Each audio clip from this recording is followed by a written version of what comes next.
or online at soldbydavebeach.com. Home of the Philadelphia Eagles. They've got him. It's a sack. Sixers. Oh, baby. And Flyers. He scored!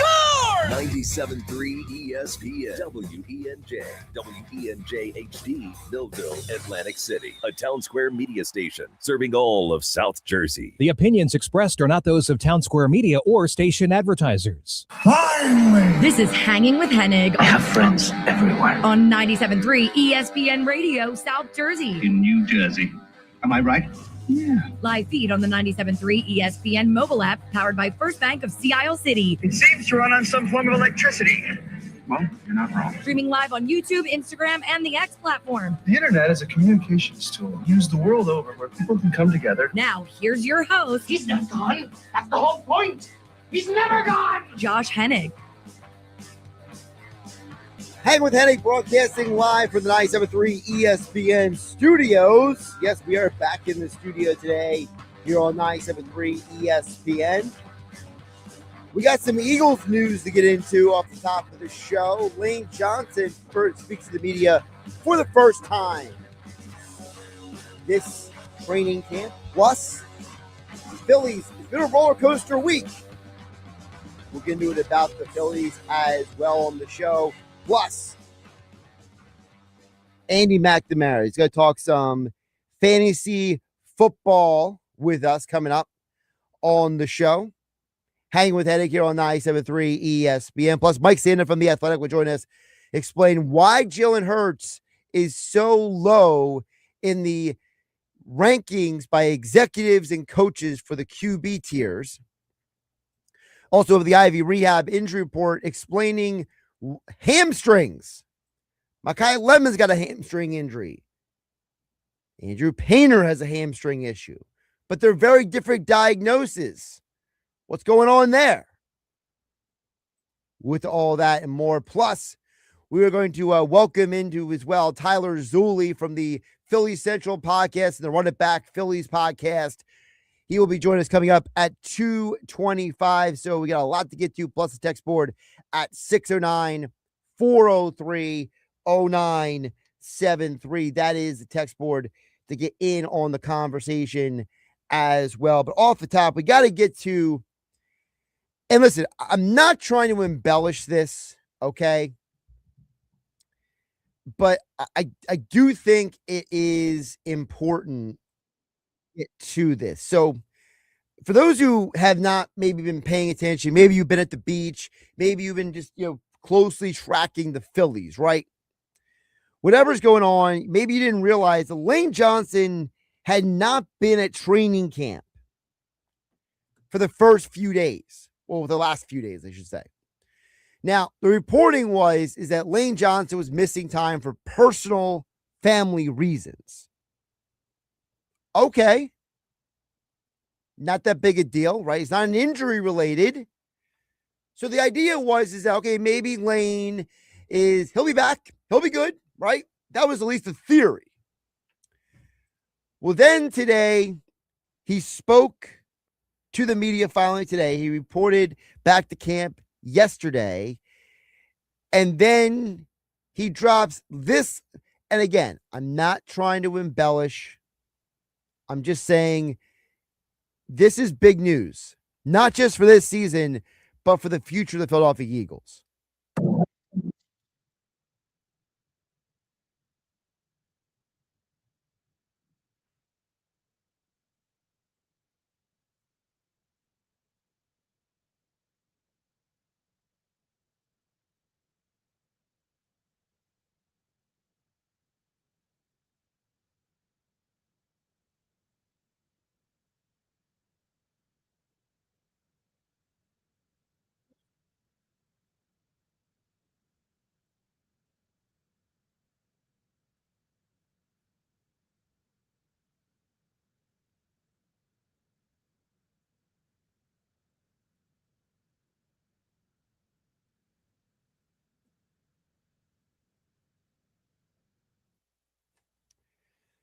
So that's what officially Lane Johnson said. He said it's probably his last year. And what I found was interesting was he talked about how there's kind of like this convergence going on between family and between his professional career. And listen, when you miss as much time as he did, right? When you take that many days off from the team, and then all of a sudden you're back and you're saying, hey, I think we're at the end of the line here. It's probably my last year. I think Lane wants to get that one more Super Bowl appearance and then walk off into the sunset. Again, not trying to project anything, but I'm just kind of laying it out there for you guys. So now what does this mean for the Eagles this year and beyond? Well, number one, what this means for the Birds is you're going to see a lot more of the young tackles in training camp and the preseason games. When you hear the preseason games starting next Saturday right here on 97.3 ESPN with Merrill Reese, Mike Quick on the call, you know what you're going to hear a lot of? You're going to hear a lot of names like Bell. A lot. You're going to hear a lot of names that you're not familiar with.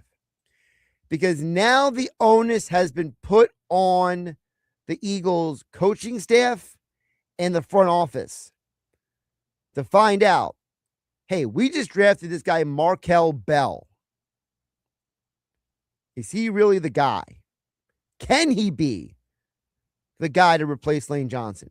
Because Philadelphia has had a huge issue at filling the void without Lane Johnson. The Philadelphia Eagles have won 66% of the games Lane Johnson starts. They've lost 66% of the games he does not start. There is a massive gap when Lane Johnson is not on the field. So they got to find out. Again, Markel Bell, they just drafted him. Can he be a guy moving forward? You drafted Cameron Williams previously. Can he be a guy? You drafted Miles Hinton 2 years ago. Can he be a guy? You got to be sure that all of these players that you have could maybe be a replacement. Because if they're not, you are going into your offseason with a very different set of priorities. I'm telling you right now. Very, very different set of priorities. There's no guarantee of Lane Johnson beyond this year. It becomes even more imperative to find out if these young guys can do the job.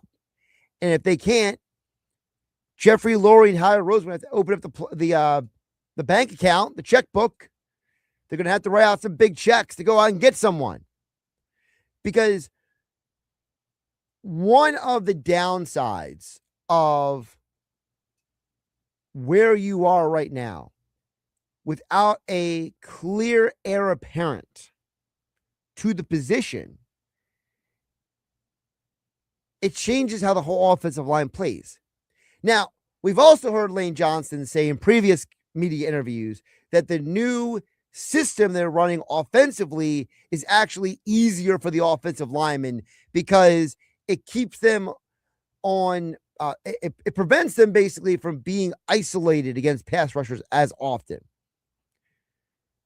There's more zone blocking. There's more scheming to, for lack of a better term, protect the offensive linemen from being taken advantage of. So maybe the new offensive scheme will basically enable them to find an heir apparent for Lane Johnson a little easier. But for the next 3 weeks, when the Eagles have preseason games, and you hear them all right here on 97.3 ESPN all season long, Mel Reese, Mike Quick calling all the action. You're going to hear a lot of names you're not familiar with. Williams, Hinton, Bell. I got to be honest, I don't know if Njoku is going to have a real role in this team, but those are the guys you're going to hear a lot of.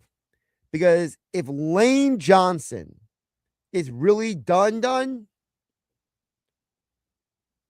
that really does change everything for the Philadelphia Eagles. Text board is open, 609-403-0973. Your thoughts and reactions to Lane Johnson basically announcing we're doing a final dance mode. So big news off the top of the show. We got Andy McNamara from Millions.co and the Sick Podcast. Always talk NFL coming up at 12:25. Also, Mike Sando from The Athletic, NFL senior writer at 1 p.m. I'll get to the text in just a bit at 609-403-0973. But Lane Johnson, arguably one of the greatest right tackles or tackles in general in Eagles history, is saying this is probably his last year. So can the Eagles get one more Super Bowl run for their guy before he hangs up his cleats? So we get that on deck. The other thing on deck is what a crazy week has been for the Phillies. You go out there and you get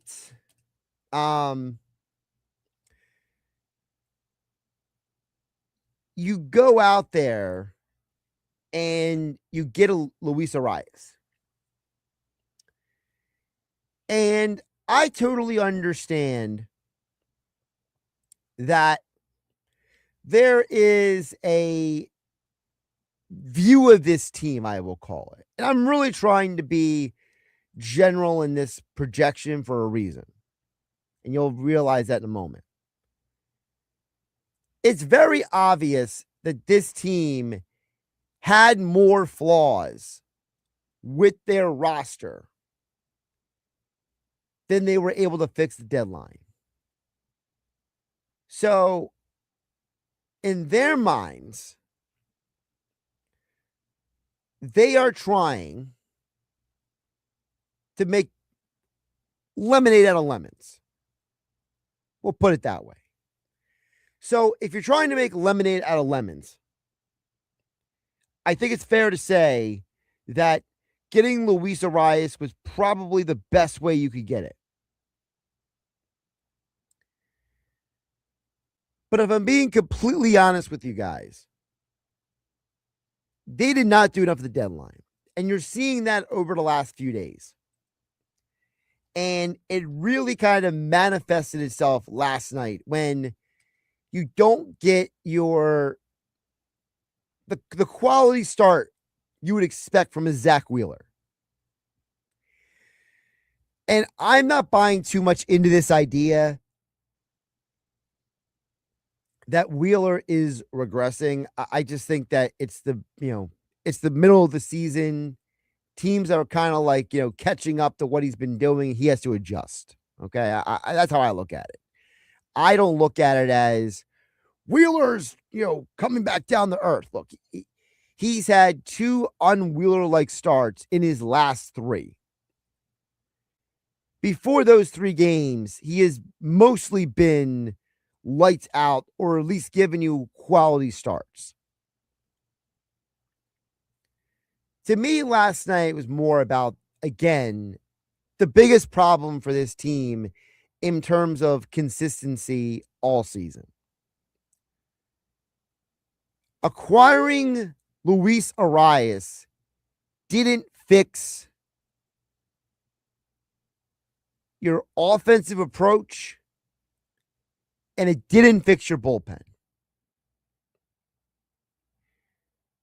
There's no way anyone out there believes that the Toronto Blue Jays or the Washington Nationals or the Miami Marlins have elite pitching staffs.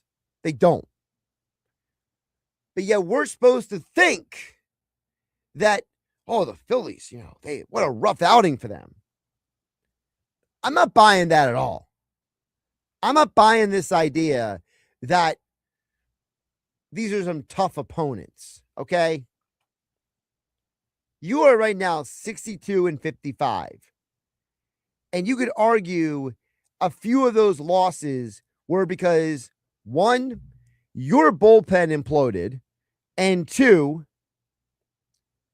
your hitters, their approach at the plate in some of these clutch key situations is horrible. And acquiring Luis Arias doesn't solve all those problems. And I saw a headline this morning on the Athletics website that I thought was very appropriate. It says, nostalgia doesn't win games. It was great to have Chase Utley back last night. It was great, the speech. The rain delay kind of made it, a little more, gave it a little more oomph because you kind of felt like, you were building up to this crescendo, and finally Chase spoke and the energy was high in the building. You wore the pinstripes last night. So those abominable City Connect uniforms. Everything was lined up for you to win the game last night. You could have entered the weekend on a winning streak. Instead, in the 8th inning, you fall behind 5-2.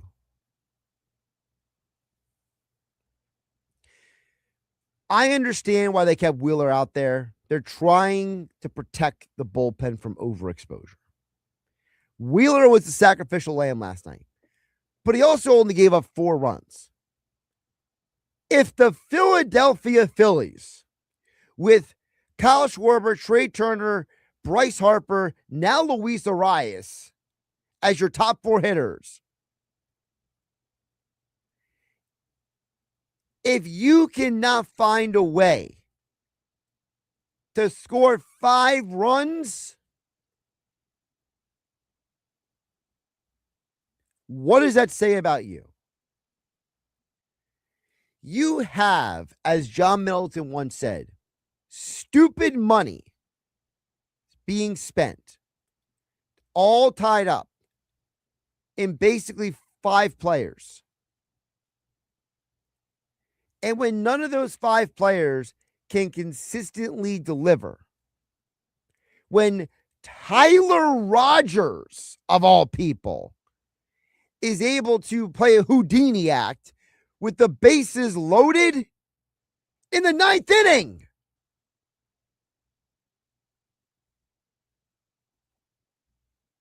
And by the way, it was your all-star, Brandon Marsh, who let you down last night. These are the situations why people like me just have no faith in the Phillies.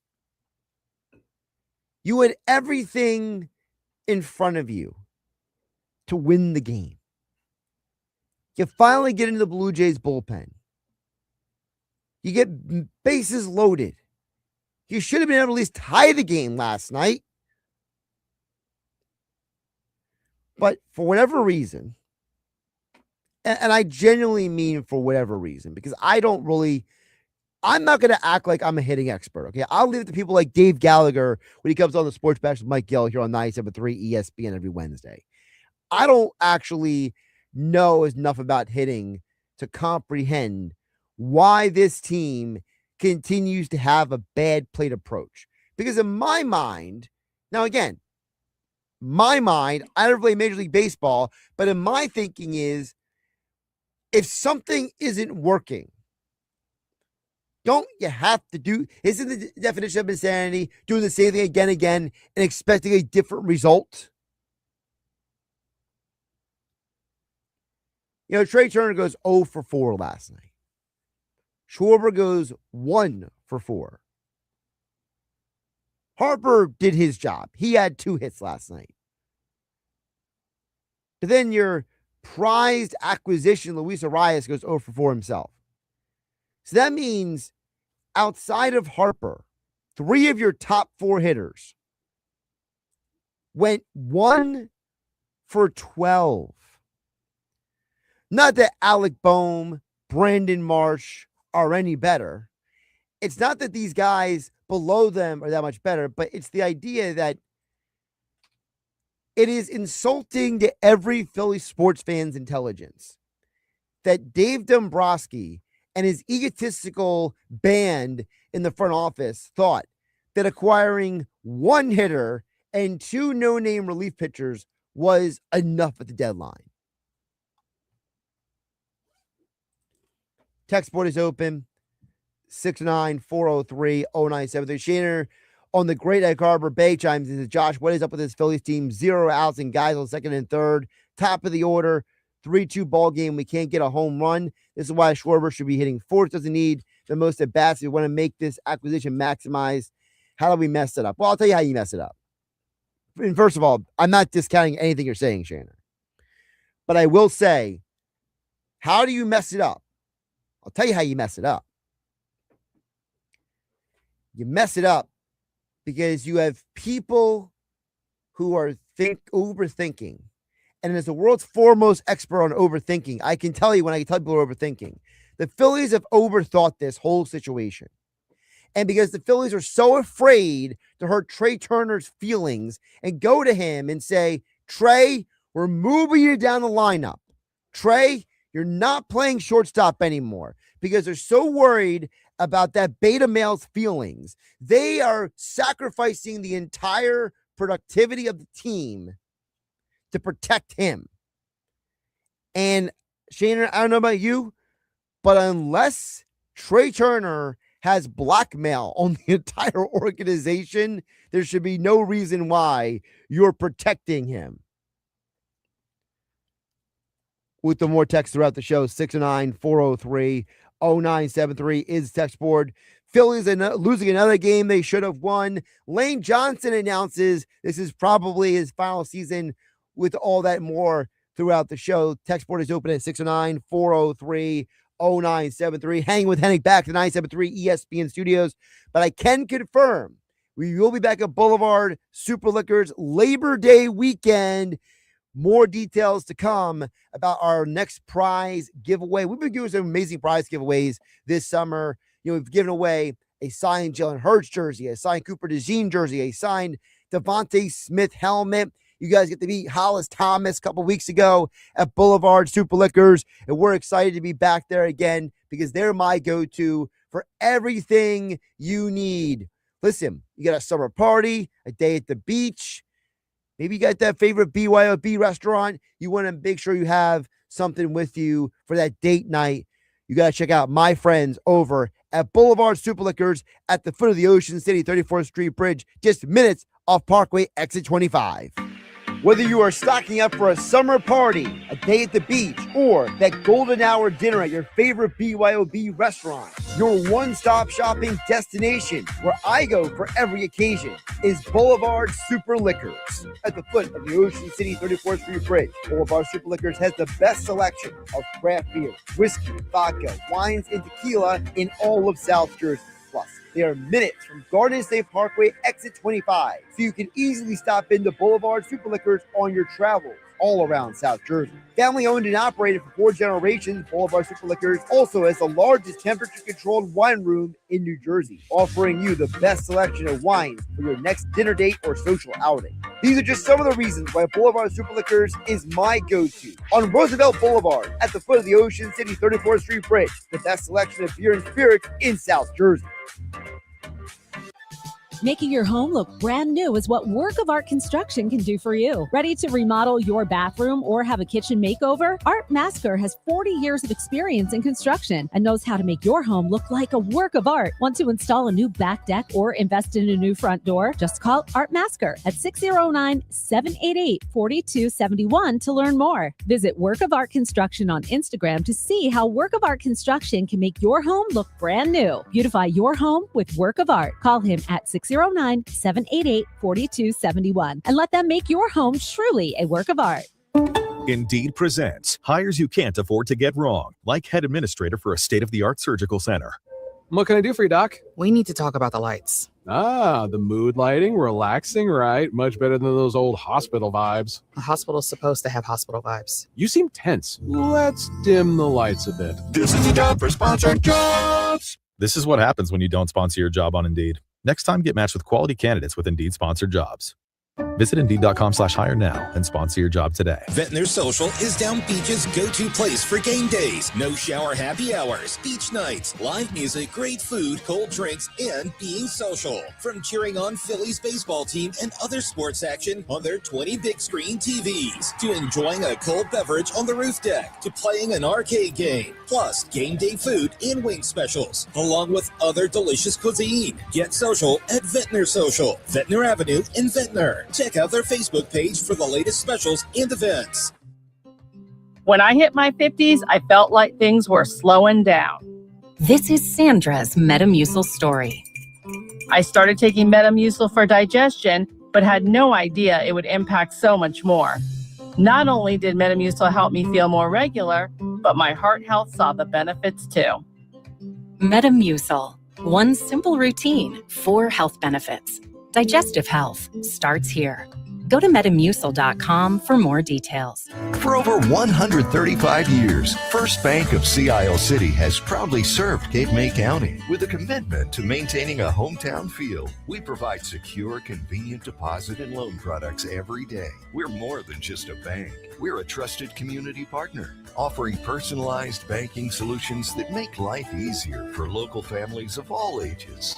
First Bank of Sea Isle City. Look for our lighthouse in your neighborhood and discover what makes us different. Member FDIC, Equal Housing Lender. You're hanging with Josh Hennig on 97.3 ESPN FM. I want my picks back. I want David Putnam. And on the 97.3 ESPN mobile app, powered by First Bank of Sea Isle City. All my picks back, and I want David Putnam just because I feel like it. You're out of your mind. Yeah, I am. Haven't I proved that already? Streaming live on YouTube, Instagram, and the X platform. Josh Hennig back here on Hanging with Hennig on 97.3 ESPN. Hanging with Hennig being brought to you by Cross County Connection, presenting 6 new SJ Connect shuttles, providing fare free transportation across southern New Jersey. Connected jobs, colleges, healthcare, shopping, government services, and NJ Transit hubs, all at no cost to riders. For details, call 856-229-7571 or visit driveless.com. Don't forget, we still have the IV Rehab injury report. Dr. Jaden Hoth is going to explain to, Mekhi Lemon and Andrew Painter have hamstring issues. But they're both very different diagnoses. So we're going to get some insight into why each diagnosis is different and what it means for each player. That is coming up at 1:25 today. We'll also have Phillies conversation with Tyler Zulli from the Philly Central podcast and the Run It Back Phillies podcast. But right now, Tyler's joining us at 2:25 today.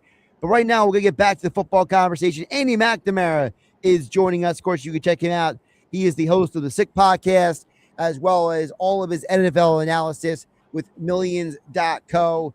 And he joins me right now here on 97.3 ESPN. Andy, welcome in. How you doing today? Doing good, Josh. How are you, buddy? We're clicking through training camp, getting close to some more preseason games. Yeah, and I think that's kind of where I want to start. You and I are going to start breaking down the running backs, for this year. But before we get to that, I wanted to ask you, I feel like it should be noted for the people who maybe don't know better. And I say that, with all politeness. Yeah.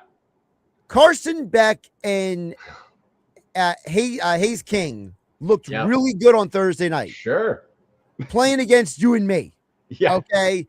I am not going to assign either of those guys anything until I see what happens when teams adjust to them as training camp goes on, Andy. Man, like Josh, we see every year training camp or preseason game heroes, and then they're forgotten 99% of the time. I challenge any of our fine listeners to think of last year, like, who was the preseason standout? You forget about them. Why? Because they disappear. Because, look, did Carson Beck and Haynes King do something to maybe help them earn a backup or some sort of role? Yeah, it's all on tape. It all counts. That's fine. But nothing to get excited about. It's like, Carson Beck's going to steal the opening job from Jacoby Brissett. Look, at this point in Brissett's career, it might not be that hard to do. But there's no right. The thing is, Josh, there's no the defenses are all vanilla. We talk about this every year. They are showing you zero things. The defense is showing you no things. And so in an actual game, I have a feeling we're going to see the Carson Beck, if he gets in, that shows you why he was a later round draft pick. And I got to say, he's impressed me a little more than I expected coming into training camp. Haynes King, I know nothing about, and I don't think we'll have too much to talk about with him going forward. But Carson Beck, at least it intrigues me from what I saw, because, Josh, it's all part of the conversation, not just the game. What have we seen in camp? I've seen some good things, some not so good things, but some good things out of Carson Beck. And so I am kind of intrigued. And I do think that maybe this could be another step to him making some sort of impact when it comes to eventually, I would assume, getting into a ball game for the Cardinals this year. And listen, part of the reason why Beck is what he is, okay, for lack of a better way of saying it, is because he was a highly recruited prospect going to Georgia. Sure. He was a guy that a lot of people looked at as a legitimate pro prospect before his injury in the SEC championship game, which is part of the reason why he ended up transferring to Miami. But also we forget that Beck was on some very good teams. So now we're going to find out what he is when he's playing with, talent around him that maybe not be 5-star recruits up and down the roster. Yeah. And by the way, Haynes King was a very good quarterback in college, okay? He spent the last couple of years at Georgia Tech. He was one of those dynamic, athletic quarterbacks, and you saw it on Thursday. You saw him run for the touchdown. Yeah. You saw him scrambling around. He's probably a guy that they want to groom to be the backup, because if Bryce Young isn't out there, you and I both know the backup quarterback doesn't know the whole offense like the starter does. So you need a guy who might be able to run for his life. Zip a little bit. Yeah, and I'm just looking now, 6'2", 212, so he's bigger. Doesn't take much to be bigger than than Young, right? Much bigger, yes. So I think that is the case. He showed some athleticism, showed some interest. And if he does get cut, he could end up on someone else's practice squad, or at least made some tape, right? And the thing is, too, we have to remember, you're right about Carson Beck, but Josh, this is how fickle the quarterback position is, and why to project every year. Next year's draft class is going to be the best. 2 years ago, it was supposed to be Carson Beck and Quinn Ewers, the two best guys to be drafted. Before the season started, no question. Josh, I remember sitting in a Cleveland bar in City Taps in downtown Cleveland. It was like week 3, and it was Texas versus Georgia. And I was like, boy, Quinn Ewers, Carson Beck. And if you remember the game, you watch, it's like, oh. Oh. And it was like, ugh. And they both tumbled. And it was a very real slap to the face of like, these are not the first two. The quarterback's going to go. Cam Ward ended up going first, whatever. But that's the danger of it. Carson Beck has some pedigree. Where does it take him, and how long does that take? So, yeah, it was a fun ending to what is typically a very bad preseason opening, the Hall of Fame game. Andy McNamara is joining us here on Hanging with Hennig on 97.3 ESPN at Andy MC81 on the X platform, and at Andy MC Sports on Instagram. Before we get to the running back tiers here, Andy, I did want to address with you the news that came out about a half hour, maybe not 40 minutes ago now. Lane Johnson saying it's probably his final season with the Eagles.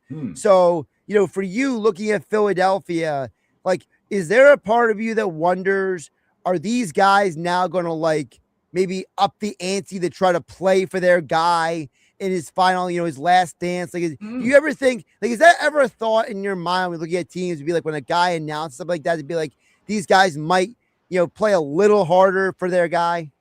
I think for somebody like Lane Johnson, it depends on the player and how they're liked and respected, which Lane Johnson is. But Josh, I think maybe you first hear the news and maybe there's that initial push, but when you get to like week 8, 9, you're playing. Maybe it comes down to a case where in the playoffs, it gives you that do it for Lane, But this Eagles team, they're all professionals, right? They're all self-motivated and motivated by the team. This isn't a organization that is in chaos and you need a unifying force. It's unified.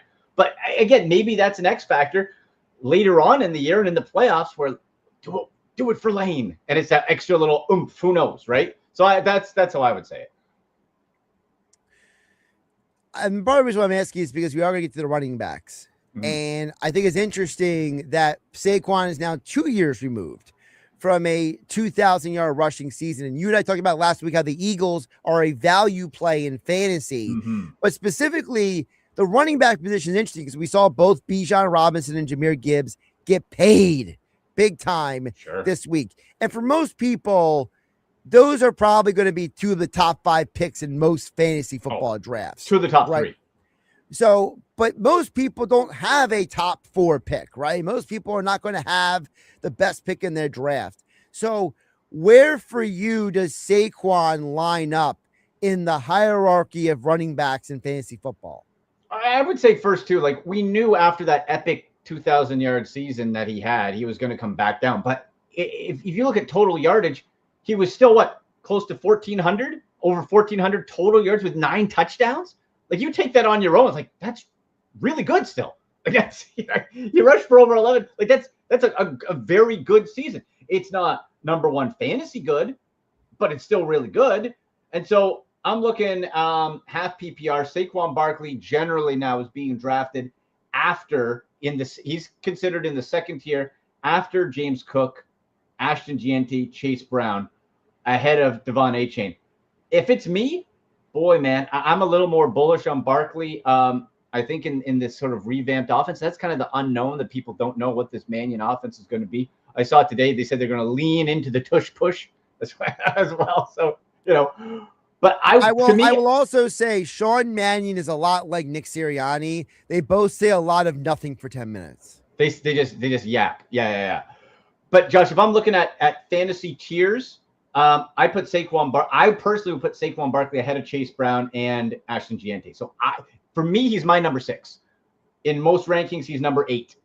So I would move him up a little bit. I would keep him, Jahmyr Gibbs, Robinson, McCaffrey, Taylor, and then I think James Cook. And then I think right after that, you get Saquon Barkley. I still think he's got definitely RB1 potential, probably in the, if you're drafting him, so they're saying 8th best. I would probably put him a little bit higher, just based on the offense. Injuries are a thing, but I would rather take a chance, for example, drafting Saquon Barkley than Ashton Gianti behind that somewhat improved Raiders line. You mentioned about Ashton Gianti. I want to ask you about him because he was a guy that a lot of people loved. Yeah, myself included. Going into last season, and then we saw the Raiders are worse than we thought, right? Yeah. So what do we do with him this year? The Raiders spent stupid money on a center, but not much else this offseason. So do we feel better about the Raiders offensive line in front of Gianti heading into year 2? I would say slightly. And again, I hate when you see talent suffer and it's not their fault. Like Justin Jefferson, for example, with Minnesota. Can you get much more talented than Justin Jefferson? He's dealing with that quarterback crap. Ashton Gianti. So I gambled last year and I went Gianti and Hampton. I went young rookie gambles, did not pay off. That's sometimes you gamble, sometimes you lose, right? Gianti, I think, has all the talent in the world. How does that new offensive line look? How does it look when the different quarterbacks are in? Kirk Cousins and then eventually Mendoza. How does that look? There's a lot of questions, and that's why I love the talent of Gianti, but I would much rather gamble with Saquon Barkley. I would much rather gamble with a Chase Brown. Certainly Devon Achane, who I think Achane, by the way, is being criminally undervalued with the 0 weapons for the Dolphins. The only reason he should maybe be a little devalued is because teams are just going to stack the box. But for me, again, Gianti, all the talent in the world, but man, give me some Saquon. I know what I'm getting. And, I know he can stay on the field for 3 downs and, pretty durable the last few years. Andy, what are you going to do about, for example, the Broncos running back situation? Because I got a feeling they're going to lean on the running backs pretty heavy with Bo Nix returning from that injury. I don't think they're going to put Bo Nix at much risk early in the season. So is there a value play for the Broncos running backs, or do you say timeshare scare me? Timeshare scare me. And I hear what you're saying. And I think if you had a clear number 1, or, you put a Jonathan Taylor there or whatever, you put a true number 1 there. Whew, line me up. Now, J.K. Dobbins has proven when healthy, he can be a number 1. Problem is he is never healthy. And the odd spurt, if you draft J.K. Dobbins hoping he's your RB1, you're going to lose your fantasy league. I like J.K. Dobbins as long as I have a couple real good alternatives. Because right now, let's look. You got J.K. Dobbins. Can he stay healthy? R.J. Harvey projected to get a lot of touches, but we haven't really seen it. Some flashes. Behind him, Jonah Coleman and Jaleel McLaughlin. And the thing is, we've seen sort of all and none been used. So we know Sean Payton likes rotating guys, and we've seen it. J.K. Dobbins, to me, comes in as a low RB2 with potential to pop. I probably would prefer waiting and drafting an R.J. Harvey, putting him on my bench and waiting to see and not having to rely on him. Because where you're going to have to draft J.K. Dobbins, he's probably going to be your RB2 on your fantasy team. So do I like that? I don't. And then by the time you swing around to get another running back, you might be in a real spot to not have that. And if Dobbins goes down, you're in trouble. So I think, yeah, you're right. The running game is going to be a factor in Denver. The question is who and how many touches does each of these guys get? And, Josh, we know Sean Payton. He hates it, like Kyle Shanahan. He hates your fantasy team, man. He is going to rotate. He's going to say one thing, put it another. No, I don't trust it. Go more for Andy McNamara here on Hanging with Hennig on 97.3 ESPN as people are preparing for their fantasy football leagues. NFL preseason underway this week and this weekend. Andy, when you think about the running back position as well, the Dallas Cowboys. Williams was an interesting surprise last year. Sure was. Is there any maybe mid to late round investments in him?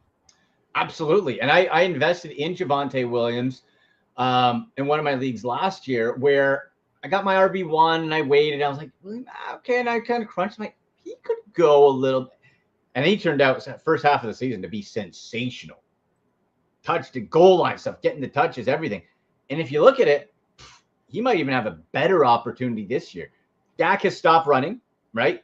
Dak used to be good for 4 to 6 rushing touchdowns a year.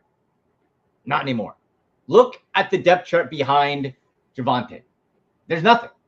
You'll have a couple change of pace, but this is all him. So what we have to look at, and people would say, oh, well, they're going to be pass heavy. Absolutely. But what does that do? That backs everybody off. And so you have those opportunities and goal lines. Behind Javonte Williams is Jaden Blue. And I know there's been like, oh, Blues look good in camp. Okay. Everyone looks good in camp. You hear from the coaches. So what? Maybe he gets some touches. Maybe he does. Behind him, Malik Davis and Phil Maffa. I'm not scared. I'll take Javonte Williams. I can still get him as an RB2. And I absolutely love that value because he was such you just said it, and the value was wild. I think he's going to get overlooked again because people are focusing on it's going to be a pass-heavy team, and that's fine, but so are the Cincinnati Bengals, and you're drafting Chase Brown. So I see it sort of as a similar thing there, and the guy's an absolute bulldozer from the goal line. So there's nobody yet. If you're at the 1 or 2, you're giving it to Javonte Williams, right? And that's how it's going to go. So that you want in fantasy football for your running backs in any position, you want to try to get clear definition of roles. I know Javonte Williams is doing that. If I'm in Buffalo, I love James Cook, but if it's at the 1 or 2, Josh Allen could just as easily run it in. Yep. Right. Lamar Jackson, Derrick Henry, Lamar Jackson could run it in. So you want to get a defined role if you can. And there's not too many more defined than Javonte Williams. He's Andy McNamara. Check out all of his coverage of the NFL at AndyMC81 on X, Andy MC Sports on Instagram, and Andy, tell folks about millions.co. Oh, man, I'm loving the Millions platform, guys, and I'm asking you, do me a favor if you don't mind, millions.co/Andy McNamara. Go click follow, quick register, and you are not going to regret it. I'm going through each team fantasy football preview, but 1 to 2 minutes each team. You get the fantasy football stuff. That's for free right there. Millions.co/Andy McNamara. I'm through the NFC East, AFC East, NFC North. Going to be starting the AFC North. Got 2 a day going up there, and lots of MMA stuff and NFL content. So millions.co/Andy McNamara. Do me a favor and please go click follow, and let's have some fun. Great stuff, Andy. Talk to you soon. All right, buddy. See ya. Josh Hennig here on 97.3 ESPN FM, the 97.3 ESPN mobile app powered by First Bank of Sea Isle City. And there was aforementioned preseason games, Eagles preseason game next Saturday. You can wallow in your misery of watching the Phillies continue to lose. When you check out my friends, go watch all the games on 36 brand new 4K TVs at the Stone Harbor Bar and Grill. The Stone Harbor Bar and Grill on 96th Street is Stone Harbor's most complete entertainment experience. Great food, fun, and libations, and newly remodeled for 2026. The same great owners and all your favorite menu items remain, and now we've taken things up a notch with a brand new bar, new sound system, 36 brand new 4K TVs, and more. No matter where you sit, you always have a perfect sight line to the big game, and you've got to try our mouth-watering new menu items. Start your meal with blackened scallops, homemade fried pickles, or a cheeseburger flatbread. Try our new Chicago-style dog, or the Mary Ann sandwich, a chicken cutlet, broccoli rabe, and sharp provolone on world-famous Rando's Bakery Atlantic City bread. The Stone Harbor Bar and Grill sources only the top ingredients and serves up the best quality food. Voted best wings of Stone Harbor and the Jersey Shore by Lord of the Wings. Prime rib nights Friday and Saturdays, rib nights on Sundays, and Mike the Magician Friday, Saturday, and Sunday. The newly remodeled Stone Harbor Bar and Grill on 96th Street in the heart of Stone Harbor. Open 11:30 a.m. till midnight, 7 days a week. Go to stoneharborbarandgrill.com or call 609-961-3534 for more. This is the story of the one. As a maintenance engineer at a beverage manufacturing plant, he starts his day knowing every line is ready to run because Grainger delivers the industrial-grade products he needs to keep mixers, conveyors, and packaging equipment moving. With Grainger's vast selection of bearings, belts, and motors, he keeps operations running smoothly, so nothing grinds to a halt. Call 1-800-GRAINGER, click Grainger.com, or just stop by. Grainger, for the ones who get it done. Hey, Mom, now that I have an after-school job, I think I want to buy a drum kit. Okay, Rockstar. Let's look at your account. When kids start making money, Chase has easy-to-use tools and expert bankers to help them learn how to manage it.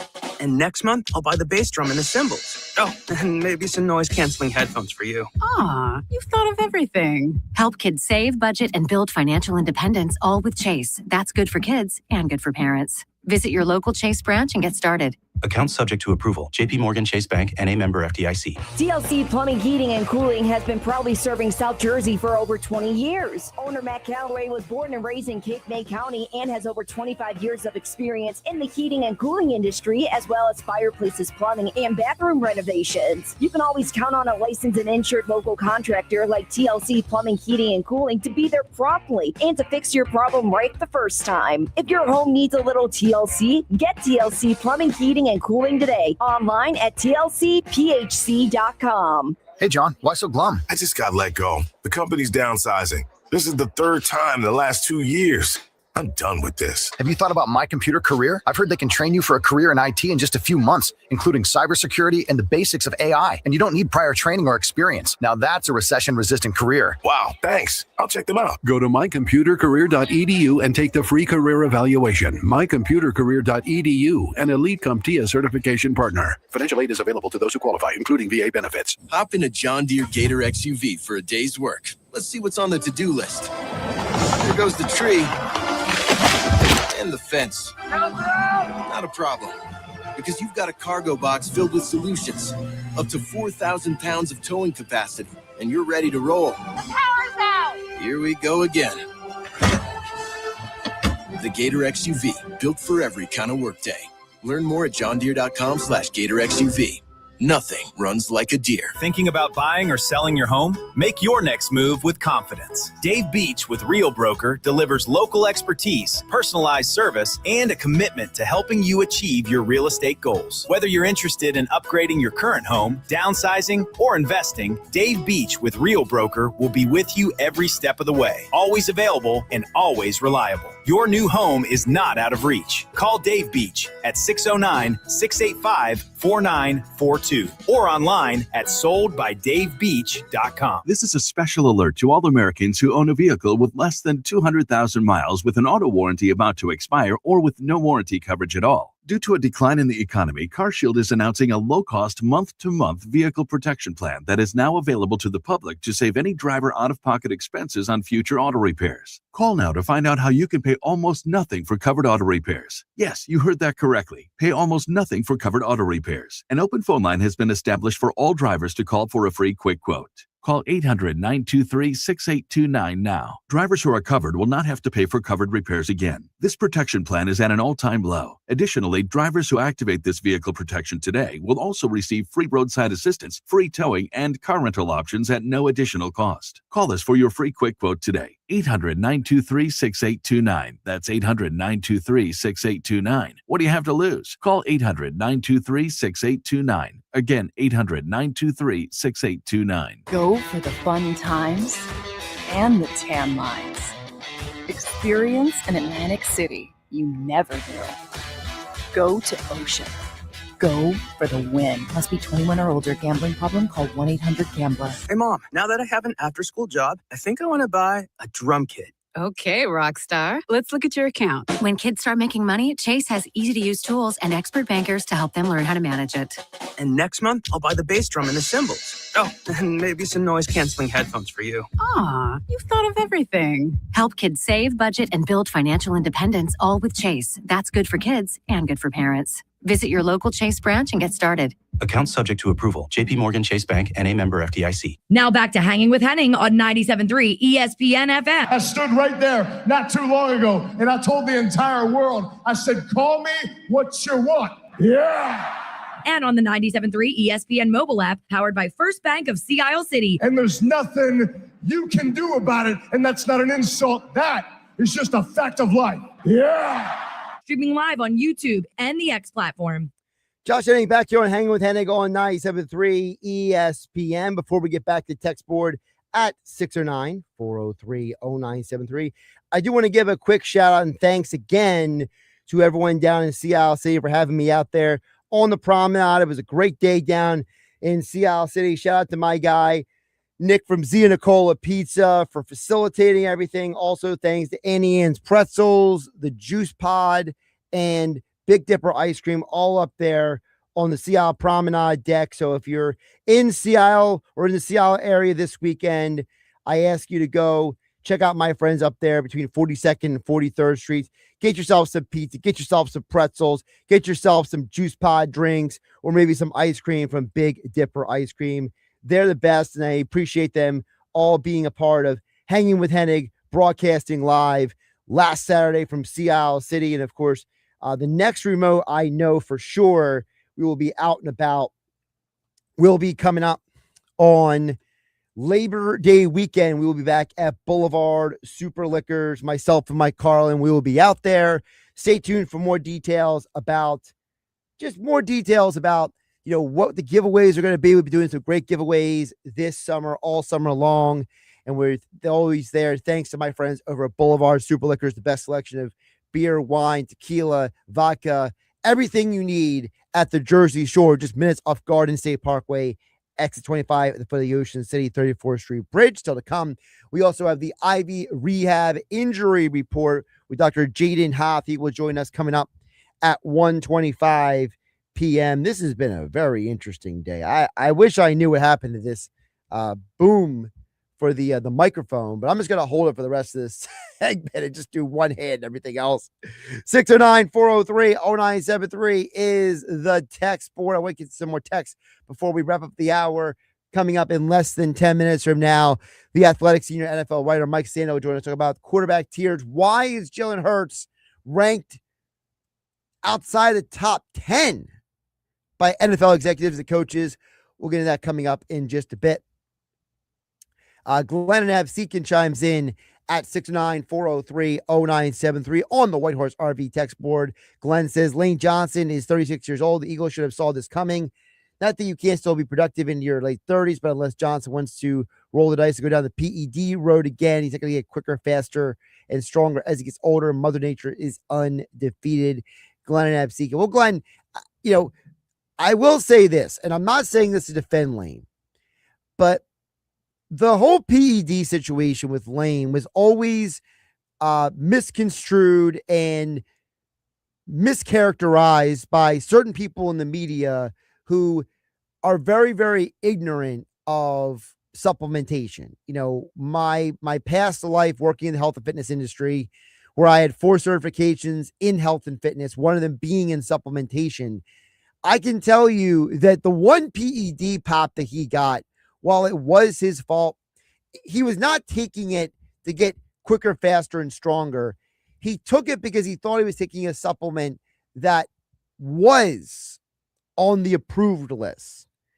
When he realized he had something in there that wasn't approved, like one of the ingredients, That's why he got popped. So I feel like the Lane Johnson PED thing has always been a bit mischaracterized. I wrote a whole article about this years ago at 973ESPN.com. To the whole thing about your 30s, didn't sound like Lane was talking about retirement, though, because his body is breaking down. He keeps bringing up in the presser to the media. We played the audio earlier on the show here on Hanging with Hennig on 97.3 ESPN. Lane talked about his family, about the intersection of his personal life and professional life. He talked today about being a father and how spending this offseason, being a father, being around, being in that role more, kind of made him feel like, I don't really want to do the football thing anymore. Like, I don't want to keep doing the football thing if I don't have to. And for the Eagles, they will actually save a lot of money on the salary cap if he does retire, because the back end of his contract's got some dead money on it that they've been kicking down the lane. If he retires, it saves the Eagles a huge amount of cap relief. So it's actually got a win-win for everybody, where Lane actually will help the Eagles if he does retire. So it's kind of like almost like a catch-22, where you said the Eagles should have saw this coming. Maybe the Eagles saw that salary cap, dead money coming, and maybe they, maybe indirectly encourage Lane to, hey, you don't have to come to training camp. Spend more time with your family. Yeah, well, we'll figure out this right tackle situation. I'm just saying. A couple more texts coming in at 69403-0970. Anonymous texter chimes in and says, Phillies have plenty of opportunities, been on base, 3 strikeouts in a row. Arias had some really good at-bats for the most part, but unfortunately went 0 for 4. Other superstars need to step up. Bottom line, swinging at first pitch, sweepers way out of the zone and consistently getting behind. Where is the Phillies' approach? Excellent text. I wish I could give you credit, but you didn't leave your name. The approach is not there, texter. It's just not there. I don't know if the Phillies have a plan when they go up to the plate sometimes. What's that old saying? Those who don't plan to fail. I think the Phillies are failing because they don't really have a plan when they go up to the plate. I think they're hoping for the best. Hoping for the best has never made anyone successful. You gotta have some sort of game plan. You gotta put some work in there, buddy. All right, coming up the other side, Mike Sando's annual QB tiers list, where he reviews all of the NFL executives, coaches around the league. They rank Jalen Hurts outside the top 10. Why? We'll get that coming up next. Josh Hennig, 97.3 ESPN. Hi, this is Alex Berardis. And I'm Aaron Ewing. Join us along with Vince Foch tomorrow morning in the locker room as we fill in for Billy Schwein. We'll talk Phillies baseball and go on the mound with former Phillies pitcher Tommy Green, brought to you by Blitz's Market of Ocean City. Hour 2, Mr. Negadelphia PJ Corda checks in, brought to you by the Vassar Pool Service. PJ opines on the Phillies sports scene. Eagles, Sixers talk, and more. It's the locker room with Billy Schwein. Sunday morning from 10 a.m. to noon on 97.3 ESPN.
Indeed presents hires you can't afford to get wrong, like head administrator for a state-of-the-art surgical center. What can I do for you, Doc? We need to talk about the lights. Ah, the mood lighting, relaxing, right? Much better than those old hospital vibes. A hospital's supposed to have hospital vibes. You seem tense. Let's dim the lights a bit. This is the job for sponsored jobs. This is what happens when you don't sponsor your job on Indeed. Next time, get matched with quality candidates with Indeed sponsored jobs. Visit Indeed.com/hire now and sponsor your job today. Hey, it's Mike Gill. One of the things I love most about a strong community is that people show up for one another. That's exactly what happens every day at the branch's outreach in May County. Their team, volunteers, donors, and community partners work together to provide meals, stock pantry shelves, distribute clothing and personal care items, and connect individuals and families with advocacy, case management, and the support they need to move forward. For some, it's a warm meal. For others, it's groceries for their family, help navigating a difficult situation, or simply knowing there's somewhere to turn. The need for those services continues to grow, and every day the branches depend on people who believe in giving back to keep this work going. Whether Cape May County is your home or your favorite place to visit, you can be part of that team. Visit thebranchesoutreach.org and make a donation today. Together, we can strengthen the community we all love. Home of the Philadelphia Eagles. They got him again! Sixers. Bang! It's good! Ball game! And Flyers. Tipped in front of the net! 97.3 ESPN, WENJ HD, Millville, Atlantic City, a Town Square media station serving all of South Jersey. Finally! This is Hanging with Hennig. I have friends everywhere. On 97.3 ESPN Radio, South Jersey. In New Jersey. Am I right? Yeah. Live feed on the 97.3 ESPN mobile app, powered by First Bank of Sea Isle City. It seems to run on some form of electricity. Well, you're not wrong. Streaming live on YouTube, Instagram, and the X platform. The internet is a communications tool used the world over where people can come together. Now, here's your host. He's not gone. That's the whole point. He's never gone. Josh Hennig. Josh Hennig back here on 97.3 ESPN, and we're all feeling it in the air. Football season is here, not just because it's August, but because the annual QB tiers list is out. It is compiled by the one and only Mike Sando at Sando NFL on the X platform for The Athletic, joining us here on 97.3 ESPN. Mike, welcome back for another year. How you doing today? I'm doing great. I love this time of year. We're close to the season. We get to talk some quarterbacks, and it's just all good. So I'm going to repeat a question I seem to ask you every single year. So, forgive me for being redundant here, but I feel like my big walk away every time I read these articles is, was there something that stood out to you, Mike? Because you've been doing this for years now. So yeah. Was there something for you that, like, was there an answer, or was there a topic, or was there maybe a pattern that you noticed that maybe was different from years past? Well, I think it's a smaller tier one group than normal. So I kind of like that focus, just the super elite. It's a bigger tier two. I think that the league's in a little bit of transition. There's a lot of younger quarterbacks now.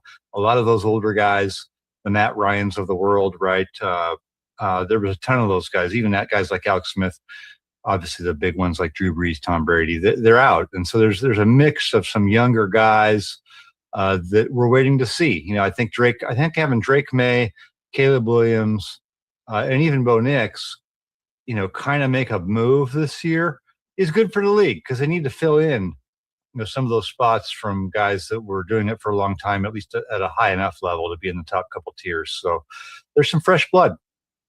Well, I think you mentioned that was interesting, because I want to read for everybody what the definition for tier two is. I think most people are going to assume what tier one is, right? Yeah. Patrick Mahomes is in there, Josh Allen's in there, Joe Burrow, but tier two, I think the description of it is kind of going to lay the groundwork for our conversation here. You describe it as carries his team sometimes, handles pure passing situations in doses, or has other dimensions that elevate them above tier three, has a hole or two in his game. So, to me, tier two is not a demerit. It's more like a, hey, congratulations, you're not Patrick Mahomes, but there's only one Patrick Mahomes. Yeah, there's 16 total quarterbacks in tiers one or two. There's the 4 in tier one who carry it every week or can. And I always feel like if you're in the top 2 tiers, which the second tier ends with Trevor Lawrence, you probably have a chance to get to the Super Bowl without, having an all-time great defense or something like that. You've got a guy that in any given year could have a great year and maybe even be in the MVP conversation. I think that brings it for our area, a lot of Eagle fans in our area in that bottom area, that tier two, right on that borderline. Again, this is according to voters. It's not Mike's rankings. This is executives, coaches around the league. He polls every year for this list at The Athletic. Check out the full list over The Athletic. You have Jalen Hurts in tier two. I love the chart you put in there. Folks can see it on the article, but the chart that you gave, you show there's kind of like this arc in Hurts's career when it comes to how coaches and executives rank him. When you look at a guy like Jalen Hurts, it's a very interesting case because he is so different than the other tier 2 quarterbacks, because aside from Sam Darnold, there isn't a bunch of Super Bowl winning quarterbacks in that tier 2. Yeah, I agree. I mean, Jalen Hurts not only has been to 2 Super Bowls, but he was great in them. He had amazing numbers. So you gotta tip your cap to that. He's been able to do it and make really big plays on a couple of really good teams. I think they've always had good guys around him. We've seen a little erosion of that with the offensive line injuries. Now we're going to see A.J. Brown not there. Last year, I think it fell off some around him. And, I think the voters feel as though Jalen Hurts has some limitations in the passing component of it. I think one of the comments was, hey, unless you want a go ball, throwing it deep over the top, you're not really looking to rely on him to go win the game. And that may be a little bit harsh, but he's not the operator, right? The guy who seems to be running the show. Dak Prescott is kind of in that mold, right? He hasn't had the playoff success, but when he's out there, it's kind of like the way quarterbacks used to play. He's fully aware and fully running kind of what's going out there on the field. And Hurts is seen as a little bit more of a piece. Certainly brings a lot of great value on those sneak plays and can throw the deep ball, but you really wouldn't want to throw it consistently a lot. Even in the Super Bowl he won, I think he was 17 of 22. He's not as much of a volume passer. So I think the proof's going to be in, how do the Eagles see him? Are they going to do another deal with him? Would you feel comfortable, Eagles fans, doing a big number, giving him a big raise and locking him in? I think most wouldn't. What do you think? I think for a lot of people, it comes down to this year. But I think a lot of people are looking at the addition of Sean Mannion and wondering, Sean Mannion is bringing an offense we haven't seen a version of it in Philadelphia since Andy Reid was here. And that was 16 years ago. Mm-hmm. So you're giving an offense that is very, very different. And I think a lot of people, there's two sides of the coin, right, Mike? And you've seen this all across the NFL when it comes to these quarterbacks. You have the one group that says, I believe in this quarterback because he's done it before. And you have the other group that says, yeah, but he's never done it in these circumstances. So I think it's interesting because when we talk about quarterbacks, you have a guy like Troy Aikman in the Hall of Fame. Well, Troy Aikman, he had the triplets, right? He had this amazing team, offensive line, running back, wide receiver. And you only hear people say, well, Troy Aikman shouldn't be in the Hall of Fame because he played with Michael Irvin, right?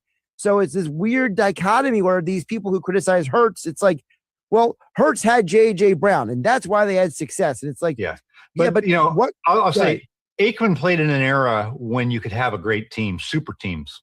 You had to beat not just Steve Young, but he had a loaded team too.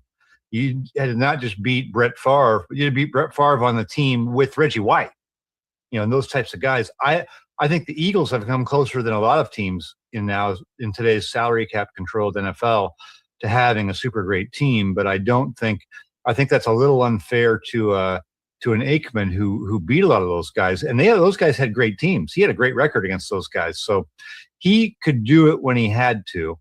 I know we're not going to do a historical discussion, but I think Aikman is better than the stats and people tend to think.